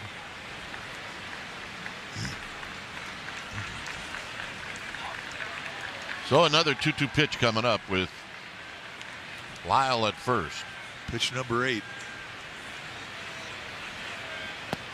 Got him. Good change-up. Cannot throw a better one.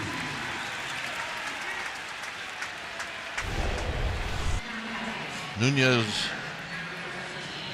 did not see that one coming. Well, the best thing about a pitch like this is the look on the guy's face when he's done with his swing, like, oh, man.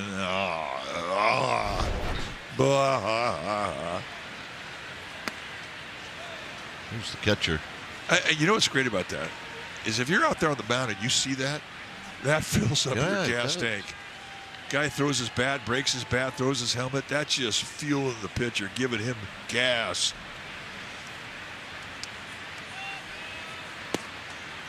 Good pitch.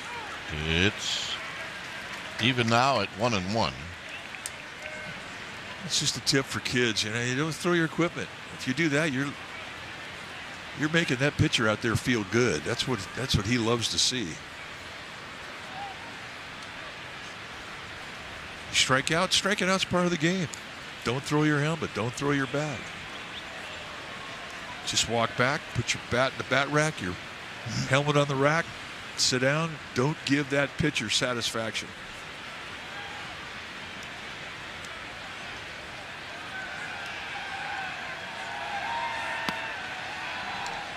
Yeah, not quite as creative as the guys were in the 70s and 80s. Punching bags down in the tunnel, garbage cans. A lot of different things to get your frustrations out as opposed to doing it on the field. There's a late call strike. They had that one in Kansas City, right, where they beat it up, and Brett went down there one night so mad that they looked and they didn't hear nothing. They couldn't find him. And he was in the garbage can.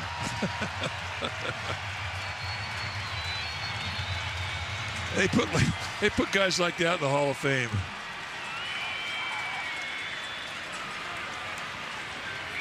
hey, 45 years later, we're still talking about it. 2 balls, 2 strikes. I mean, it's not a bad idea when you think about it. Makes a lot of noise if it's, you know, a metal garbage can. Yeah, but that's having a noisy garbage can. That's still giving that pitcher satisfaction. Also, fast forward about 40 years, can also give away signs. Well, yeah. Or so the story goes. 2-2.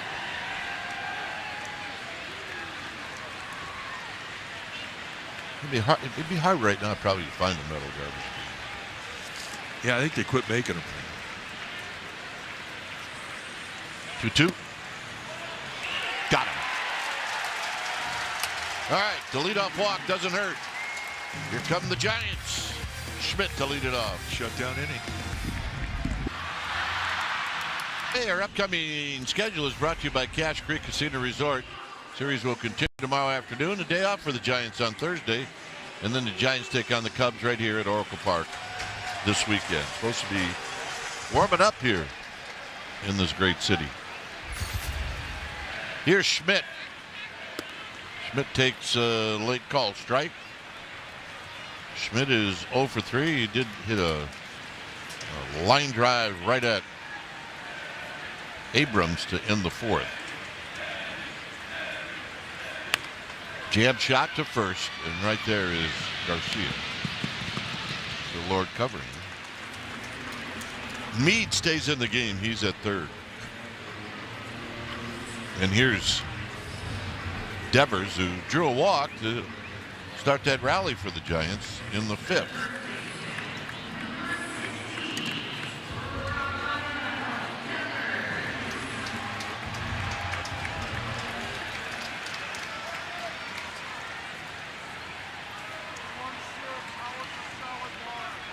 So Devers 0 for 2 with a walk. He scored a run. And here he takes a belt-high fastball for a strike.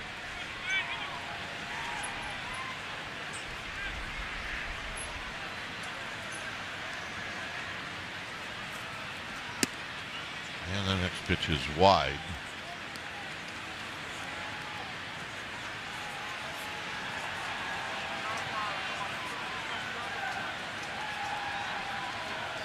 Arise on deck.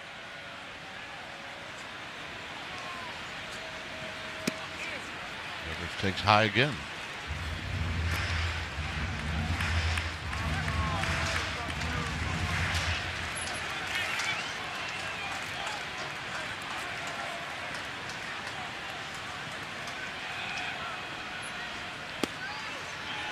This time a strike to make it 2-2. Devers steps out, takes a deep breath.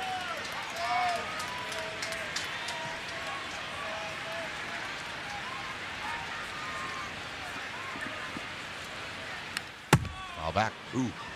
Healthy rip. Fouls it straight back. He's on it.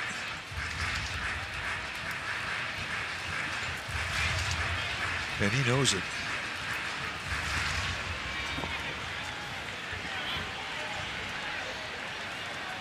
Two and two.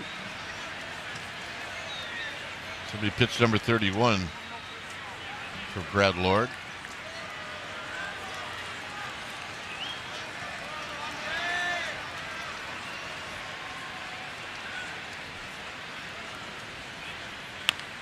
Little dribbler out in front of home plate. Lord flips, and they still got him.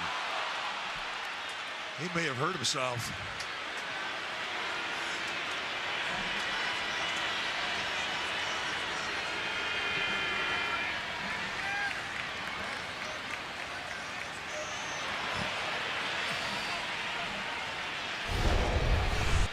Well, let's see what happened. Oh, yeah, twisted to the ankle. Yeah. Still a good effort, boy. And they got him. That is a great play. About a foot short.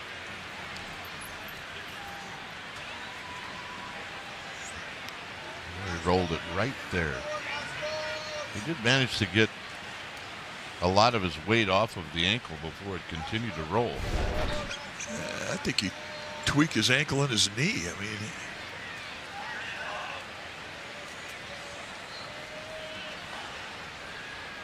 from a trainer's perspective, I mean, this is when an athlete, a pitcher, is really vulnerable. Because you still want to play, but when you have any discomfort with your foundation, with your ankles, your knees, I mean, it really affects your release point. And if you've got discomfort, you throw around it. You don't throw through the pain, you throw around it, and that's when you can really alter your motion and expose yourself to injury.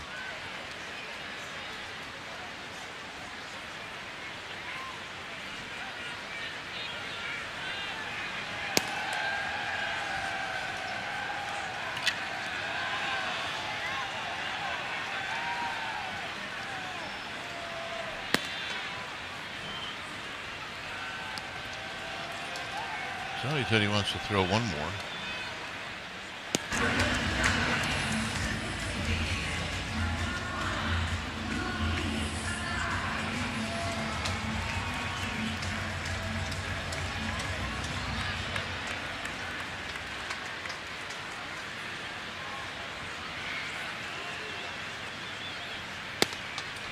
Arise taking all the way, takes a strike. 328 is average.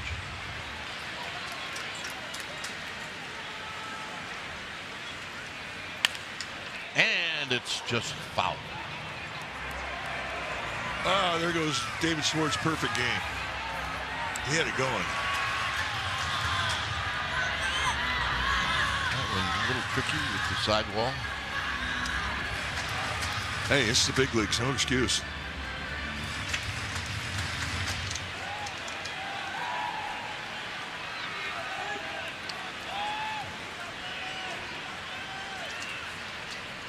Oh, 2 pitch. Fouled again.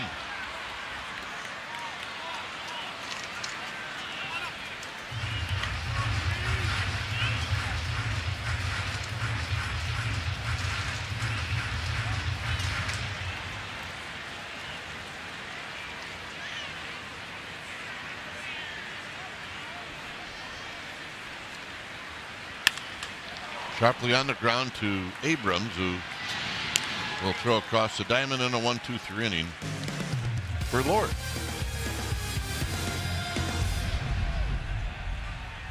All right, let's check out our game summary brought to you by Toyota. It was a start for Andrew Alvarez and a start for Adrian Hauser. Both are not in the game. It's a bullpen game right now.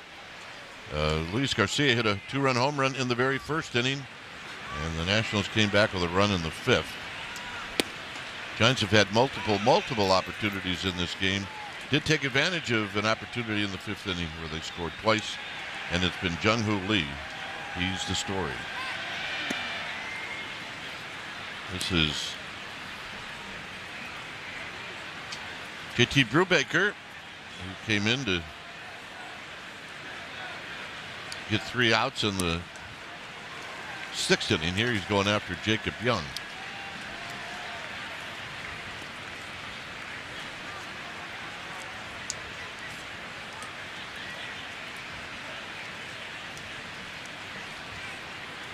Brubaker and the 1-2 pitch to Young. Young's triple in the 5th inning eventually scored the 3rd run for the Nationals.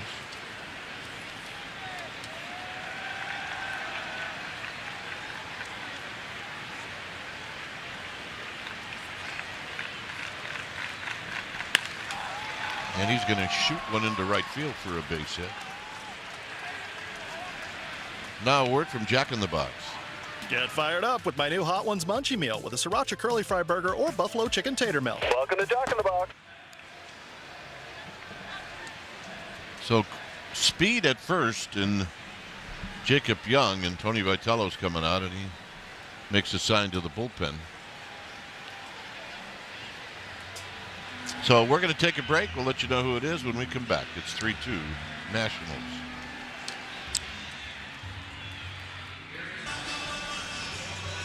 Well, bench your mobile provider for better coverage and bigger savings with Xfinity Mobile and get Wi-Fi plus 5G and it won't strike out. Xfinity, imagine that. Back here at the yard, it's a 3-2 lead for the Nationals with Eric Miller in to face James Wood with all kinds of speed at first with Jacob Young. See the years, 27 strikeouts in 19 innings for Eric Miller. Appearance number 23. So we'll see with Wood. Wood's got 2 hits tonight. He's got an RBI that gave the Nationals their 3rd run.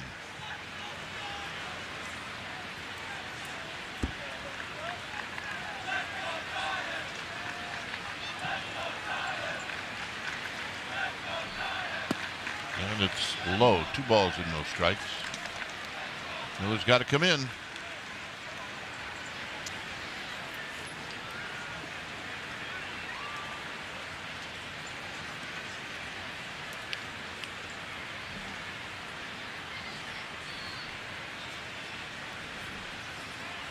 All right, 2-0. Everybody seems to be ready.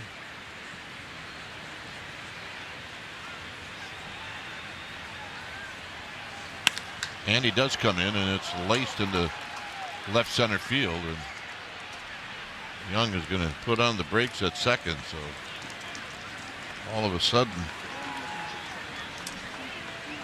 the Nationals are in business. All of a sudden, the momentum changes. Here's a challenge fastball, and in second time of the night, we've seen him go to the left side of second base with a base hit. I mean, here's a guy with 17 home runs, and you think he would go up there and look, search, and destroy a lot, but he's got more finesse to his swing than just trying to leave earth with every swing. And both his singles tonight, all 3 of them actually, have been impressive. Andre Chaparro is going to pinch hit.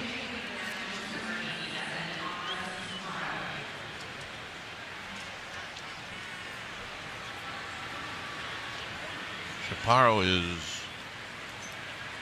4 for 23. But has that look like he can hit.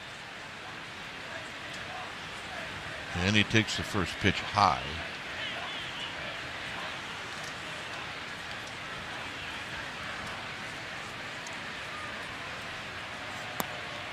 And it's now 2-0. So you put yourself in a spot now where you got to come in again.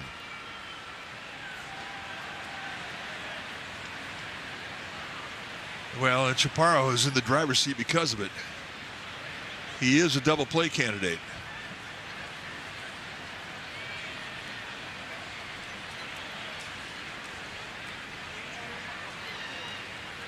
Two and 0. And a strike to make it 2-1. He was not looking for a slider in that 2-0 pitch. He was sitting dead red, looking for high 90s gas.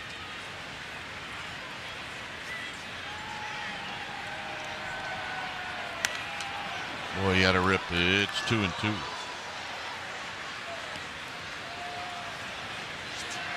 Yeah, that wasn't his go to right field swing. He was trying to knock the C out of the Coke bottle in left field.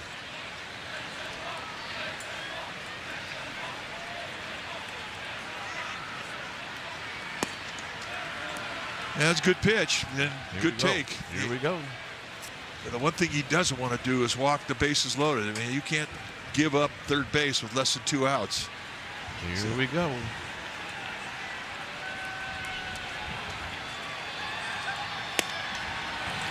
the walk.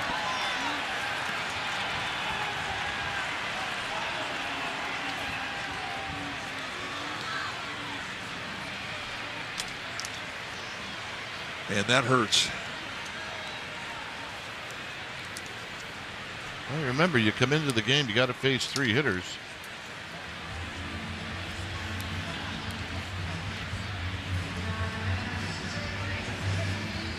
This message comes out.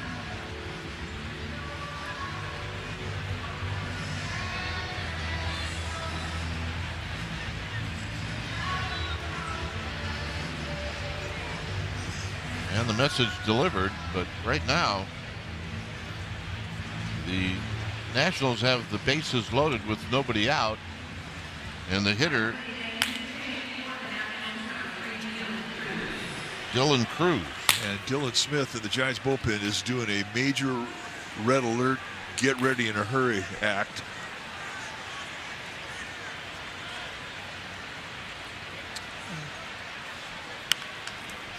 First pitch foul right over the Nationals dugout.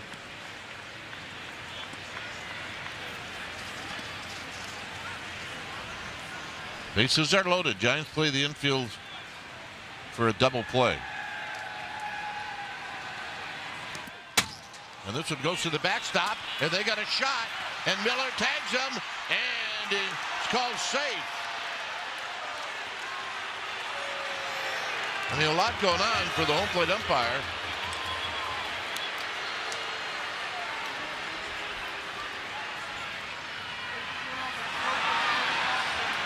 Well, I mean, they're taking a peek at it right now. They haven't declared, but here's the effort.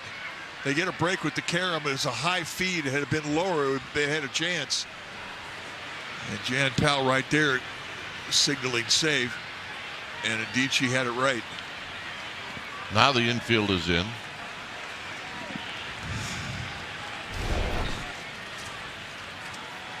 So it's now 4-2.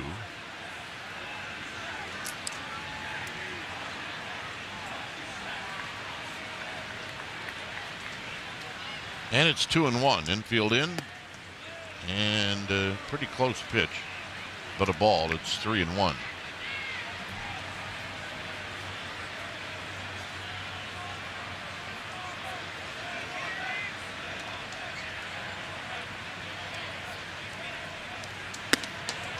And the walk.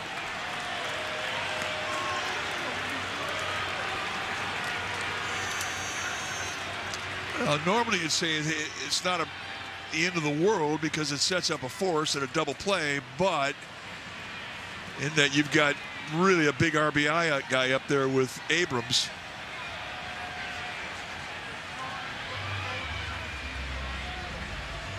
So another pitching change, and it's 4-2. We'll be back. Wow.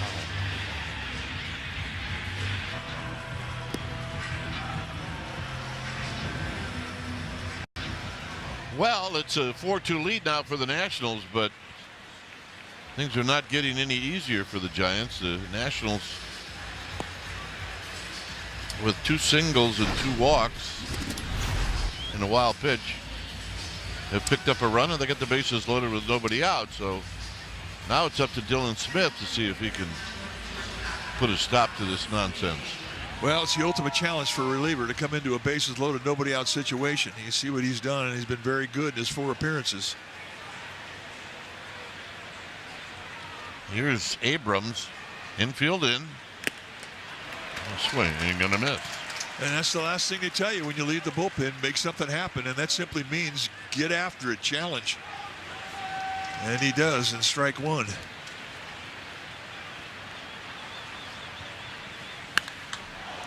Foul.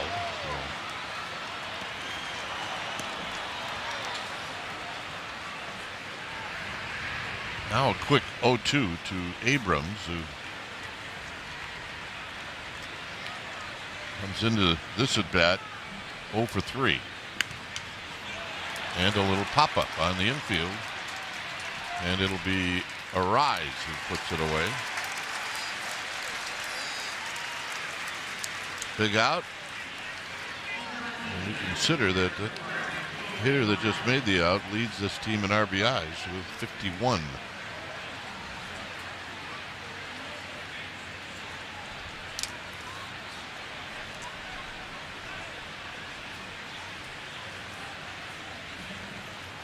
Dalen Lyle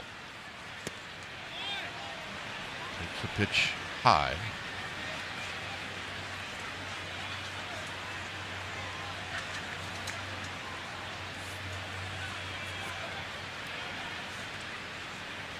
Infield in again. Swing. I'm gonna miss. 1 ball and 1 strike.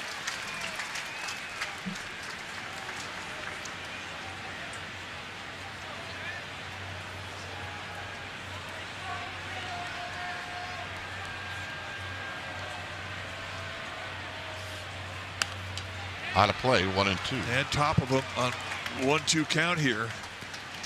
And that last fastball he was late on. That usually invites you to go in on the hands with another fastball.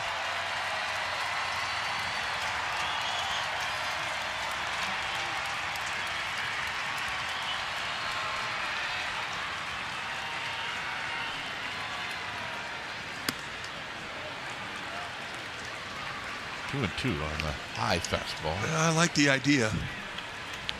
Guy's late on you, man. Don't speed his bat up by throwing him off speed stuff.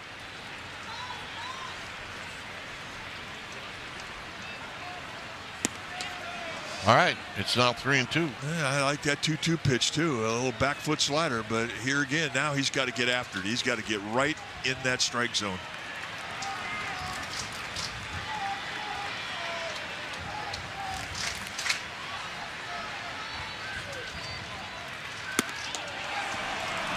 And the walk. On an easy take. Giants have walked 5 in the last 2 1/3 innings. And you cannot defend against a walk.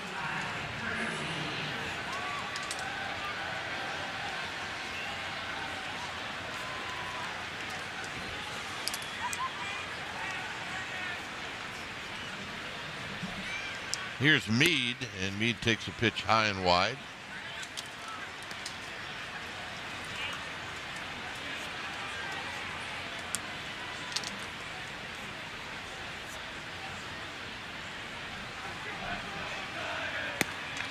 There's a high strike. Meade came in as a pinch hitter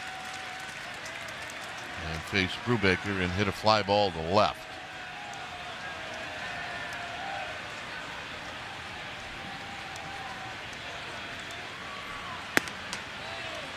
And another strike, and now I think Meade's going to challenge this. All right, Jan Powell, let's see how you did. Challenging to call a strike.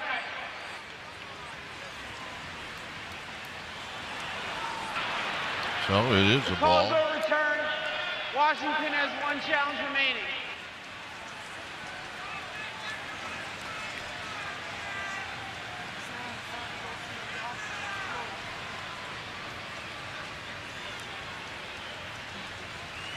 Two and one.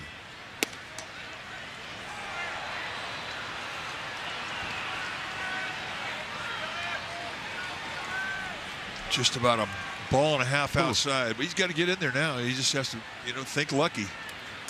Put the pressure on the hitter, make him swing the bat. You have to do it. He does. It's 3-2. And again.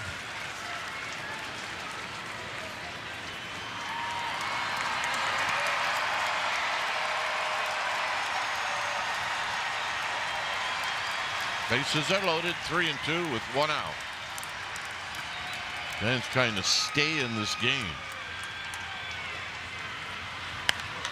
And a pop-up, it's going to be out of play, which means we'll have to do it again.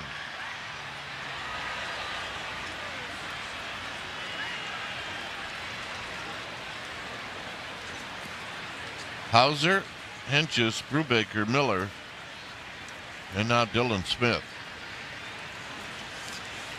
I mean, Smith's got a sweeper and a splitter off of that fastball, but you got to be able to throw whatever you're going to throw in the strike zone. All back again. And it's been all 4-seam fastballs.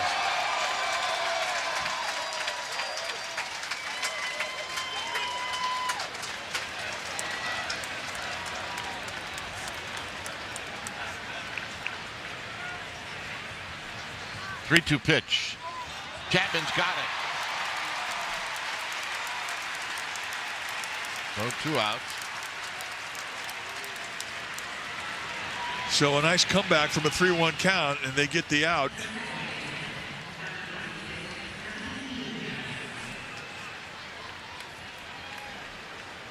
Here's Nasim Nunez.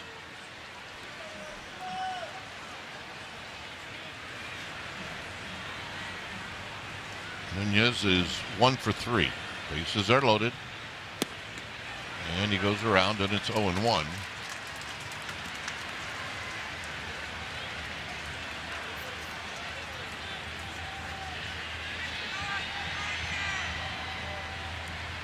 Lefty with good speed, and he fouls this one out of play. Got to up that bat nicely with that fastball in the hands.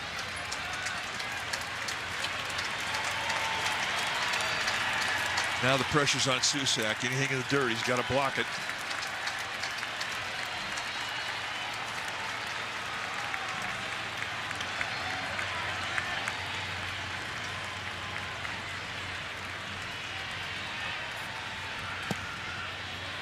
Down low indeed it is. It's 1-2.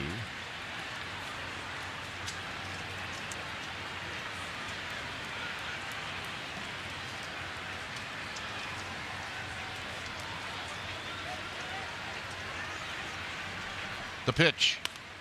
Out of play. They make you work, don't they? They do. That's one thing that we've been impressed with in these two games with the Nationals is that they make two-strike adjustments. They use the other side of the field. They're not trying to pull with. They basically take what you give you, and the two-strike adjustment's been problematic for the Giants.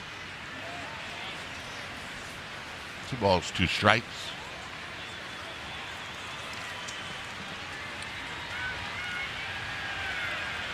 Tristan Beck. Trying to stay in this game. It's 2-2. Got him.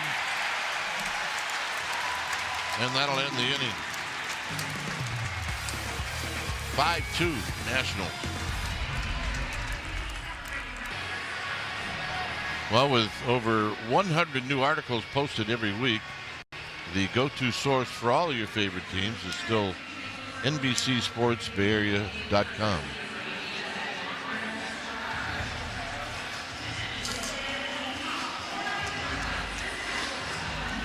Shapiro is now at first.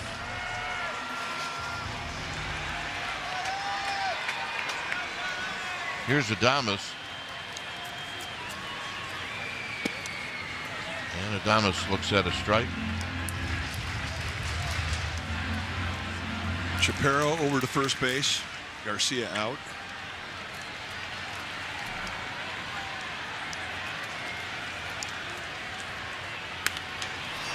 Lifted into shallow left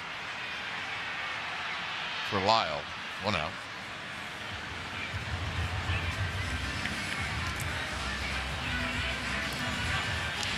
And that'll bring up Jung-Hoo Lee. He's had another good night. Boy, has he ever.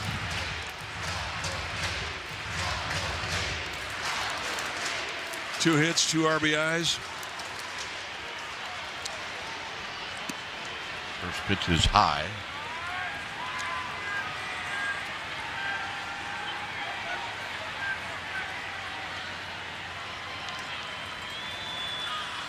The 1-0 to Lee with 2 hits tonight. It's 2 balls and no strikes. Giants will take a base runner.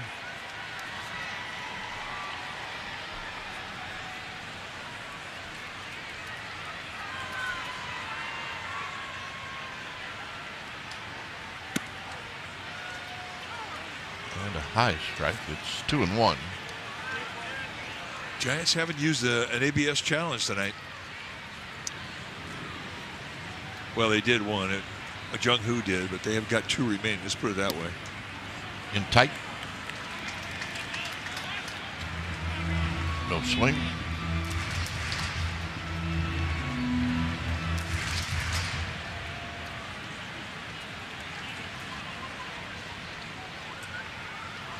Eldridge to follow. And that will make it 3-2. Take it all the way. Down 3 runs, 3-1 count. Why not? Certainly not afraid to hit with 2 strikes.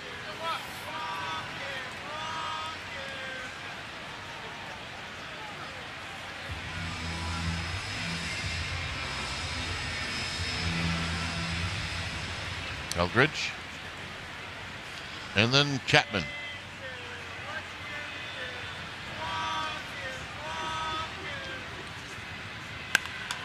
Pulled foul behind. Work for Killer Kowalski. There you go, Killer. He's got the Babe Ruth trot out there to get it. Yeah, there you go, Killer. Atta Babe. Just wait till it stops rolling and pick it up. Shane Robinson playing dodgeball at coaching at first. It stays at 3-2.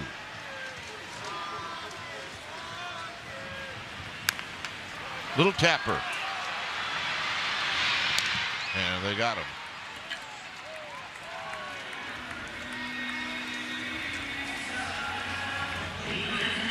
Two outs. Here's Eldridge.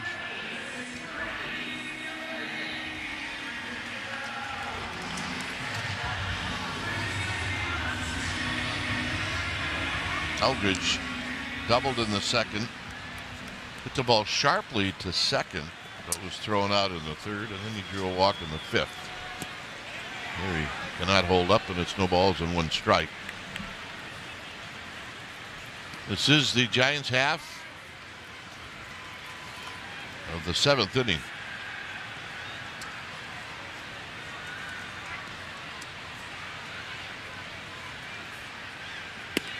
And a called strike to make it 0-2. Little backdoor cutter, nice pitch.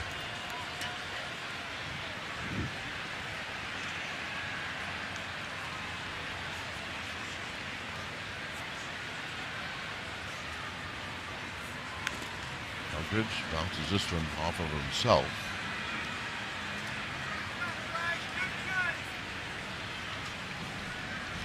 You know, the one challenge for any rookie is always, you don't know the guys you're hitting against, so you're learning. And it seems like everybody you face them for the first time. And that's a big disadvantage as you gather your own personal database between your ears about what guys throw, what kind of breaking balls they have, what kind of fastball they have. Down and in. That's why, you know, he steps into this at bat. He's hit 292, and remember, he was 2 for 22. That was how he started.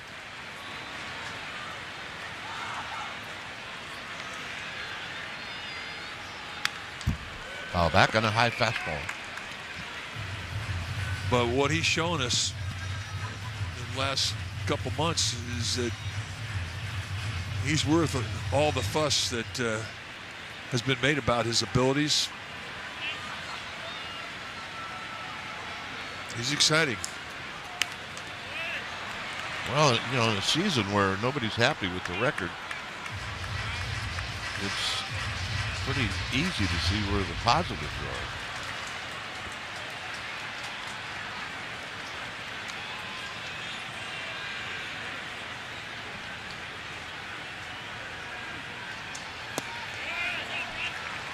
Take 2-2. That's the one thing about Brandon Belt that, you know, he would get into an 0-2 count, and before you knew it, it was a 3-2 count. I mean, he did that a lot. And I think Eldridge is going to be similar in that talent.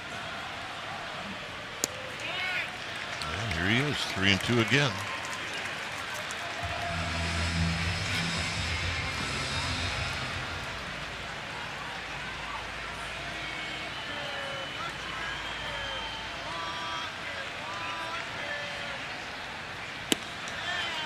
And he takes another walk. And that's a great at bat, down 3 runs.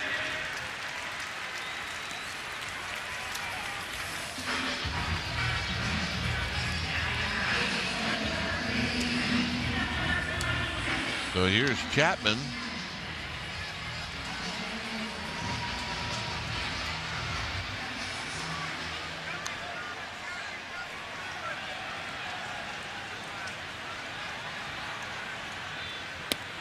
Chapman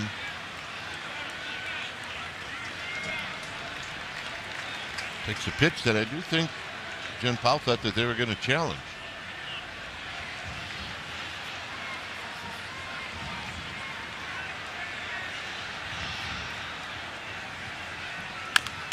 Chopper slowly hit. Abrams is going to kick it. Giants have a shot. The tying run's coming up.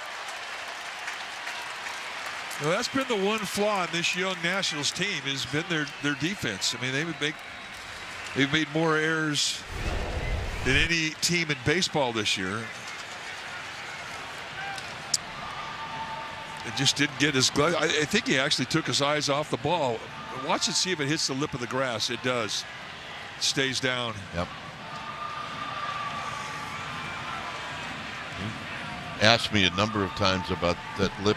Usually you have to worry about it more on the outfield side than the infield side, but I always think it's going to hit it every time.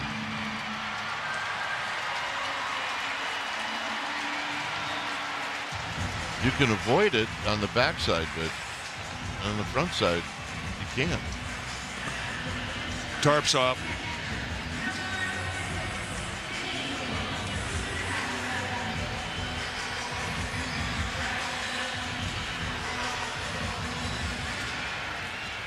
Here's Susak. He's due.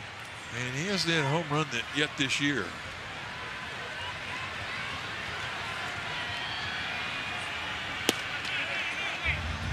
There's a pitch down low. Plus,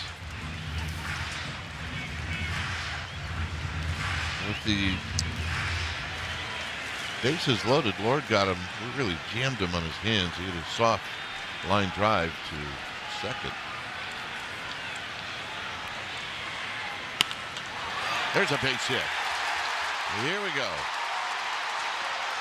And they're going to play it safe. I mean, look, if it's a tie game or a one-run game, maybe you do something different. Yeah, Gary Pettis put the stop sign up early.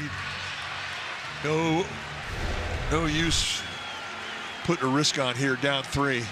Once again, the Giants doing just the opposite of what the Nationals are. That's not starting these rallies with nobody out, but starting them with 2 outs.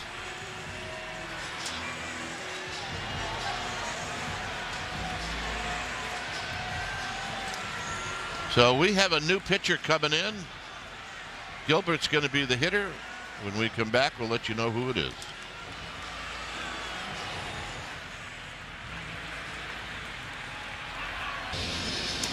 Well, good look right outside the ballpark.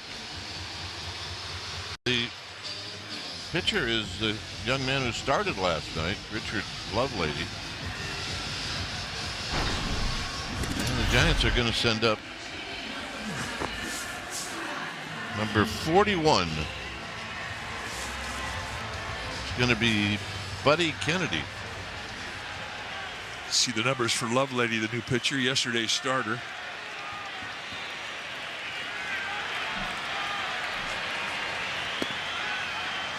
Strike to Kennedy. See a lot of breaking balls from Lovelady. Kennedy, 27 years old.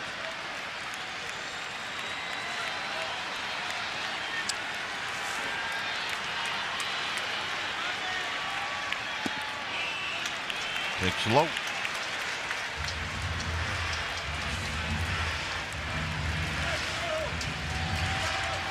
Bases are loaded. Giants trail by 3. Swing and a foul, 1-2.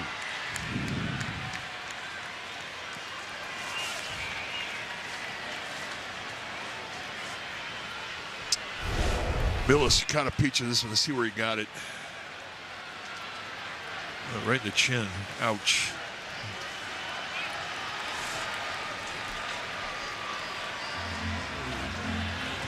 Get your attention. Yes, indeed.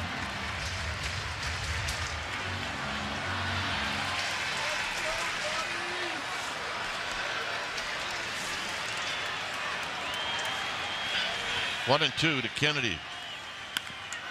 Kennedy hits it into center field, but it's playable. And that'll end the inning. Giants leave him loaded. What's new? 5-2 National.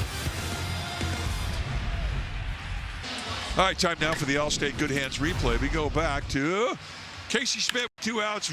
Runners on first and second. Makes a nice grab in left field on C.J. Abrams' fly ball. Very gracefully done. Kinda. But he finds the sweet spot. He does. So it's Tristan Beck facing Millis, the catcher, and he takes a strike. Barakoto goes to right field. Giacomo Lee moves from right to center field. 6th appearance on the year for Beck. Hit on the ground. Devers on a nice backhand, and he'll take it himself.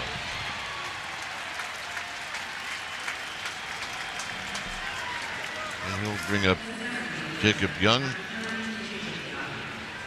who really has hurt the Giants in this game. He scored 2 runs. Got a triple and a single that led off the 7th. There's Barracoto. And a pop-up that is going to be out of play. Heads up. Oh, that guy's going to think about that all night long. He didn't get there in time. So close. And there's your lottery winner.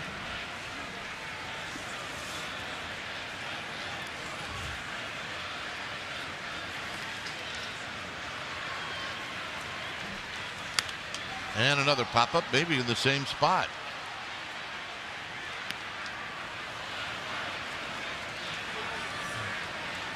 Hey, look who got it. That a babe. Oh, yeah. Oh, yeah.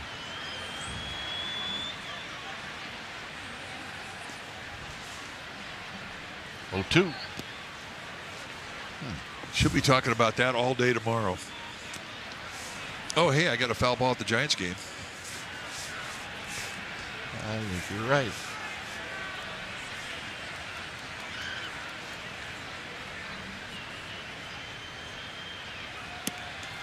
But you Not see, close. when that happens, the thing that you have to be prepared for if you get a ball at the Giants game is the next question. Who hit the foul ball? That's true.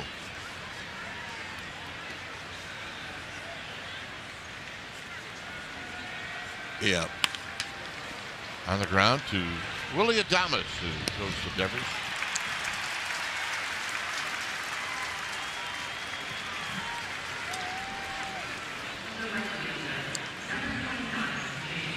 And if she's never heard of Jacob Young, it's going to be a big part of her story here as she goes forward. But hey, she got it herself. No help.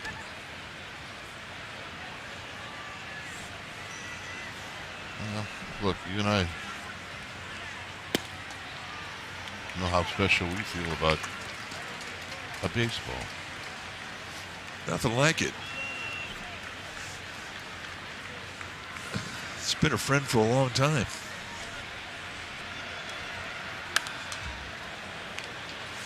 It took you off, though, too. Yeah. A few times. I can remember 196 times right off the bat. Oh,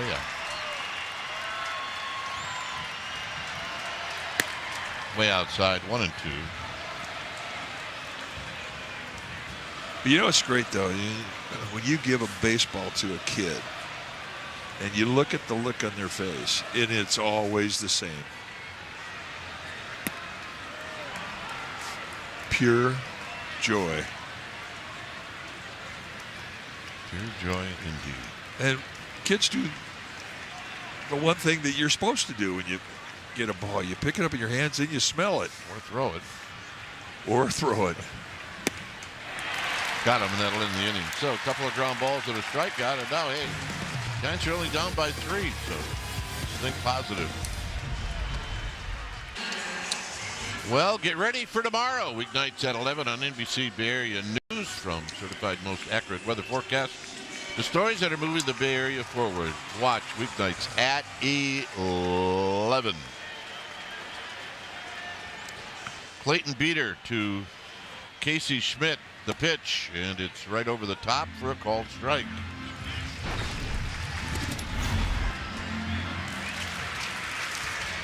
Numbers for Beater. 2-0 with a 3.93 ERA. Get good stuff, but he will walk you.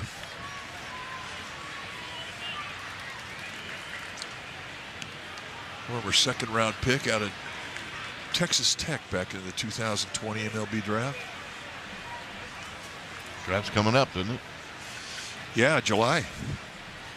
Just about a month away. Giants will pick 4th. Schmidt steps out. It's 1-2.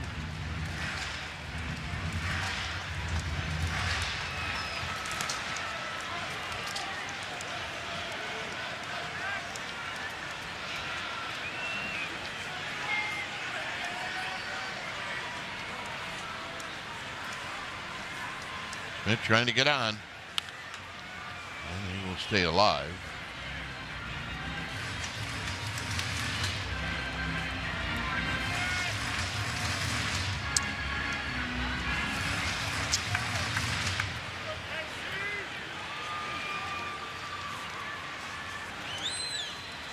Getting on base really hasn't been a problem for the Giants tonight.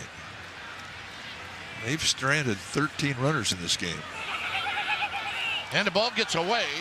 Schmidt realizes it late, and the throw to first is a one-hopper. But out.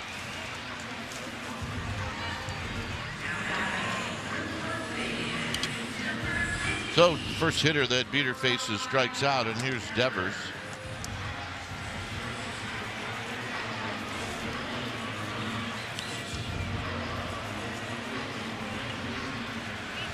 Devers is walked and scored. His other 3 at bats, he's hitless.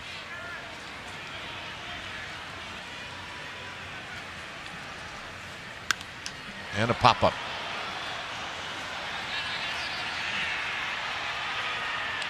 Abrams backpedaling, 2 outs.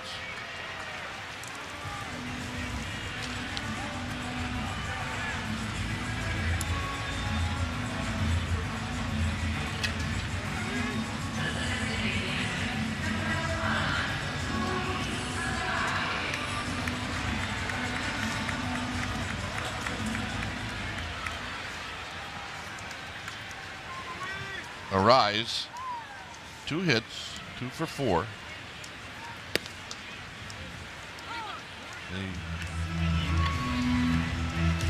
The Nationals have scored 5 runs on 7 hits. The Giants have 2 runs on 8 hits. And there's a strike to Arise. The batter is challenging the call of strike. So Arise is challenging this. Call is overturned. Has 2 challenges remaining.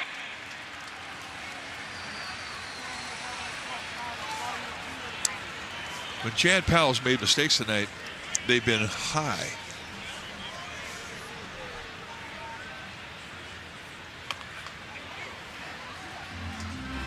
So Arise probably not happy with that choice to swing at that pitch. It's 1-2.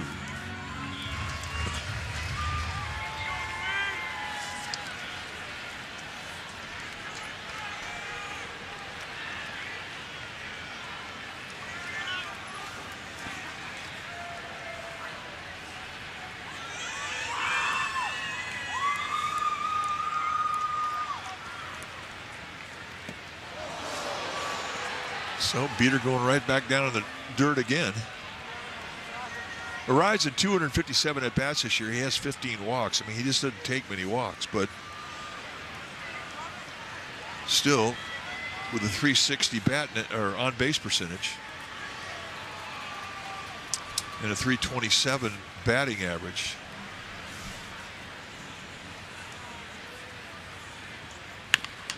Little tapper, and it comes right back to Beater to end the inning. So we'll head to the 9th. It remains 5-2.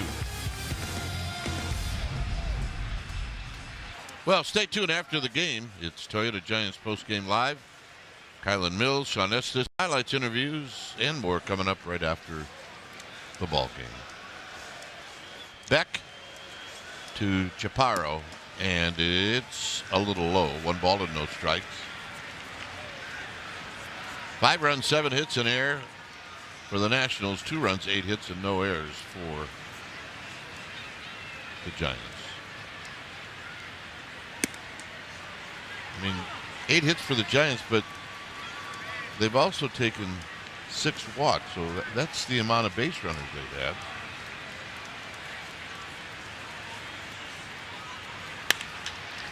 This is hit right to Beck. He's got it. I mean, look, the Giants are 3 for 12 with runners in scoring position. They've only scored 2 runs. One of those hits came with runners at first and second, right? And because of the score, it was base runner at second was held at third. But overall, I mean, this is the same thing that happened last night, where the Giants were 2 for 12.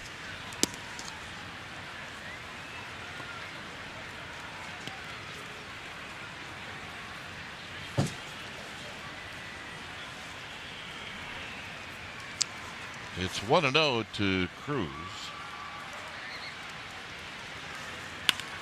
And a shot into center field. With Jung-Ho Lee all over it.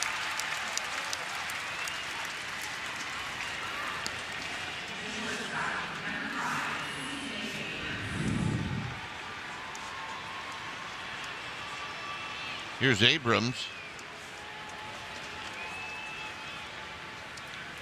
Abrams is 0 for 4.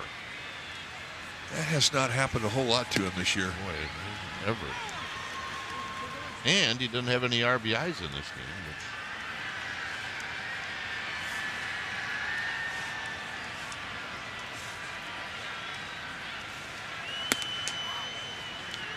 Pitch is high to even the count.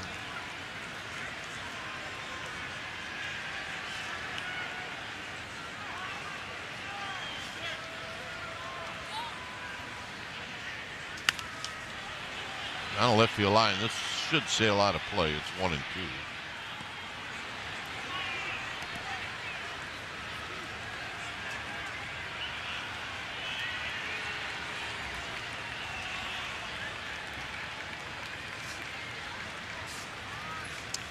A breakout year for Abrams when you think about the RBIs. Here he is, 67 games into it. 51 And a RBIs. slow roller. Chapman charging, throwing on the run in the dirt, and it gets by Devers. It'll be a hit and an error.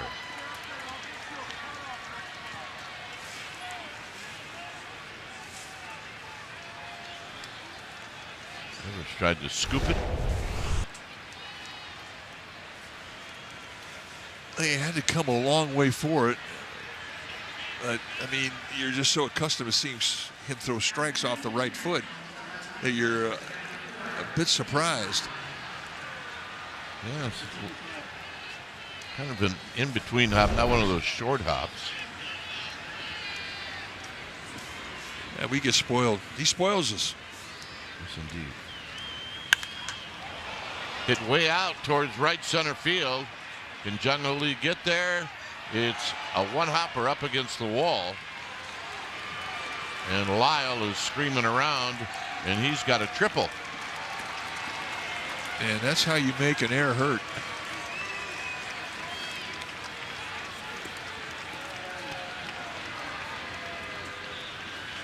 Did they not give Abrams a hit?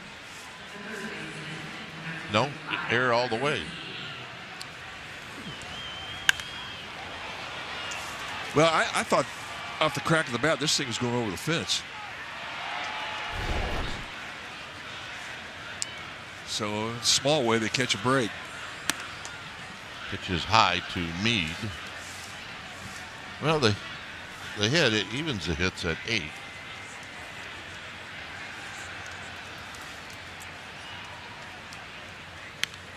Foul back, it's 1 ball and 1 strike.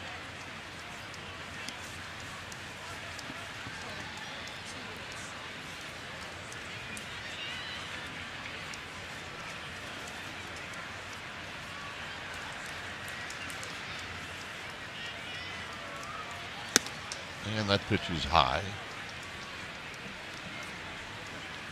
This is the visitors' half of the 9th inning.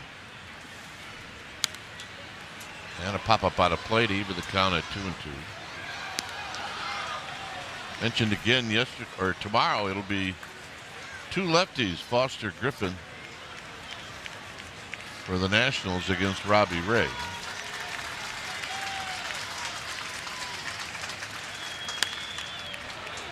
should end the inning on the pop-up to Chapman. And that'll do it. All right. Giants trail by 4.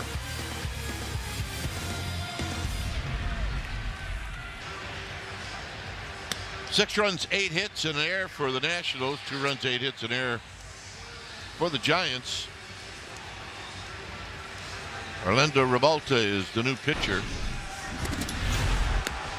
Take a look at the numbers for Revolta. 18th appearance on the year, 1.56 ERA.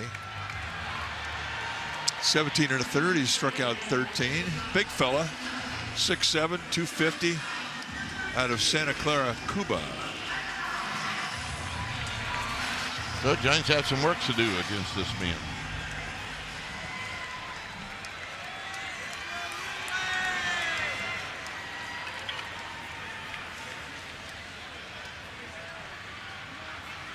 And a strike. It's an easy 96. He goes mid to high 90s, more highs than mids.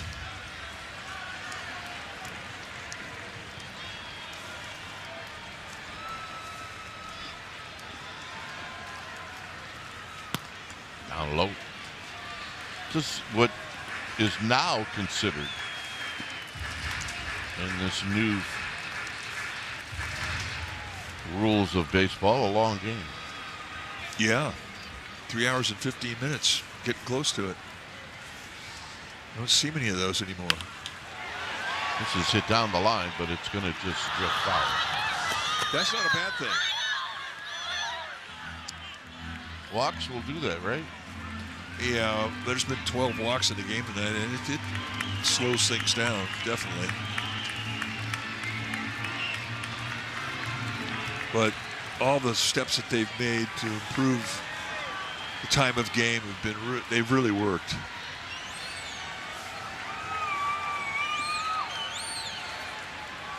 Giants have taken 6 walks, and of those walks, 1 has scored.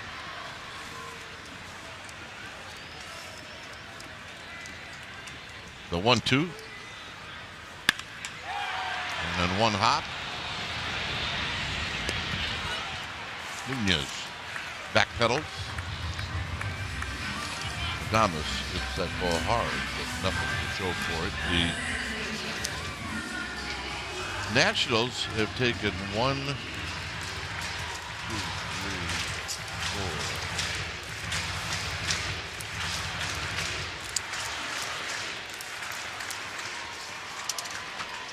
4. Well, they've taken their walks, but not many of them have scored. Here's Jung-Hoo Lee, who takes a strike.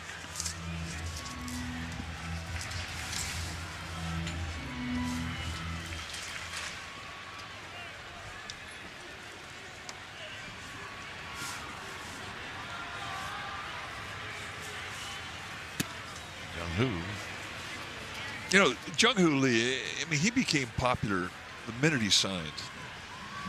And, you know, he had an injury his first year and then, again, finished off learning the league last year. But his acceleration to stardom in this city, in this league. Sharply to first. Caparo with the play. I mean, his rise to fame has just been a joy. I mean, and one of the really bright spots of this season. I mean, you go from here to the parking lot here. We always go by the dugout store, and you see a lot of the stuff that they're hanging up, getting ready for the display the next day. There are more Jung-Hoo Lee jerseys than anybody's. Very popular here, and he's earned that popularity. Here's Eldridge.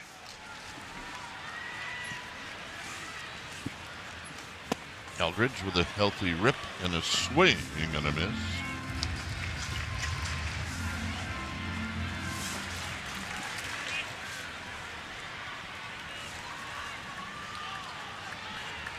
Eldridge hitting at .292. What he's done today is he's drawn walks. He's walked twice in this game.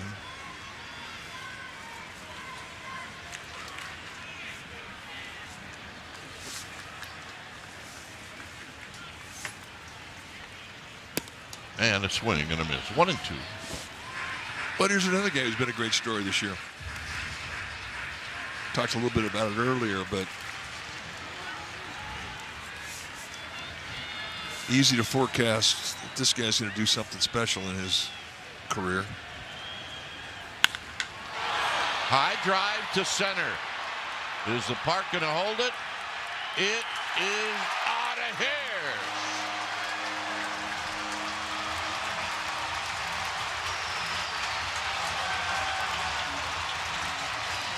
His third of the year.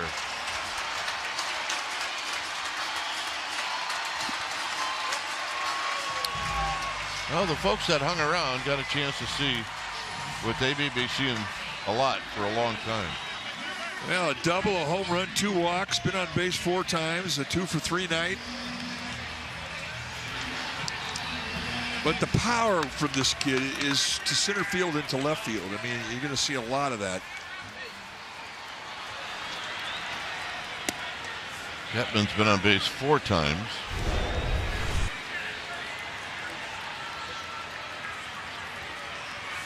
Lots of backspin. And not an overswing, just very short, hardly a stride at all. Behind Gary Pettis. You have to remind yourself, the guy's 6'7" with a compact swing. I mean, how is that even possible? Well, here it is.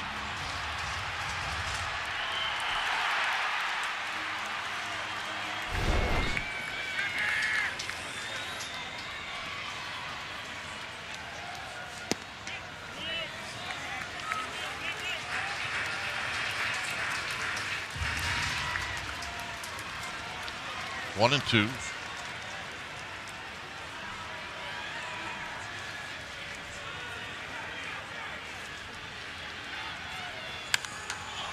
It should end the game on the pop-up into shallow center field. Nunez is out, and that's the ball game. Aldridge's home run brings a little excitement to this ball game, but the Nationals now win back-to-back games in this 3-game series, and today the final is 6-3. Well, it's like you mentioned. I mean, it's just a similar game to what they saw last night. Last night they stranded 12. Tonight they strand 13. It's frustrating when you set the table. And that's the good news. They're setting the table, but they're just not consistently coming up with the money hit. So, I mean, this is a game that's going to haunt them because of that. And they're watching the other team come up with the big hit. So, big hits coming tomorrow. That's our wish. Final score, Nationals 6, Giants 3. Thanks for joining us. Stay tuned. Toyota Giants postgame live starts right now.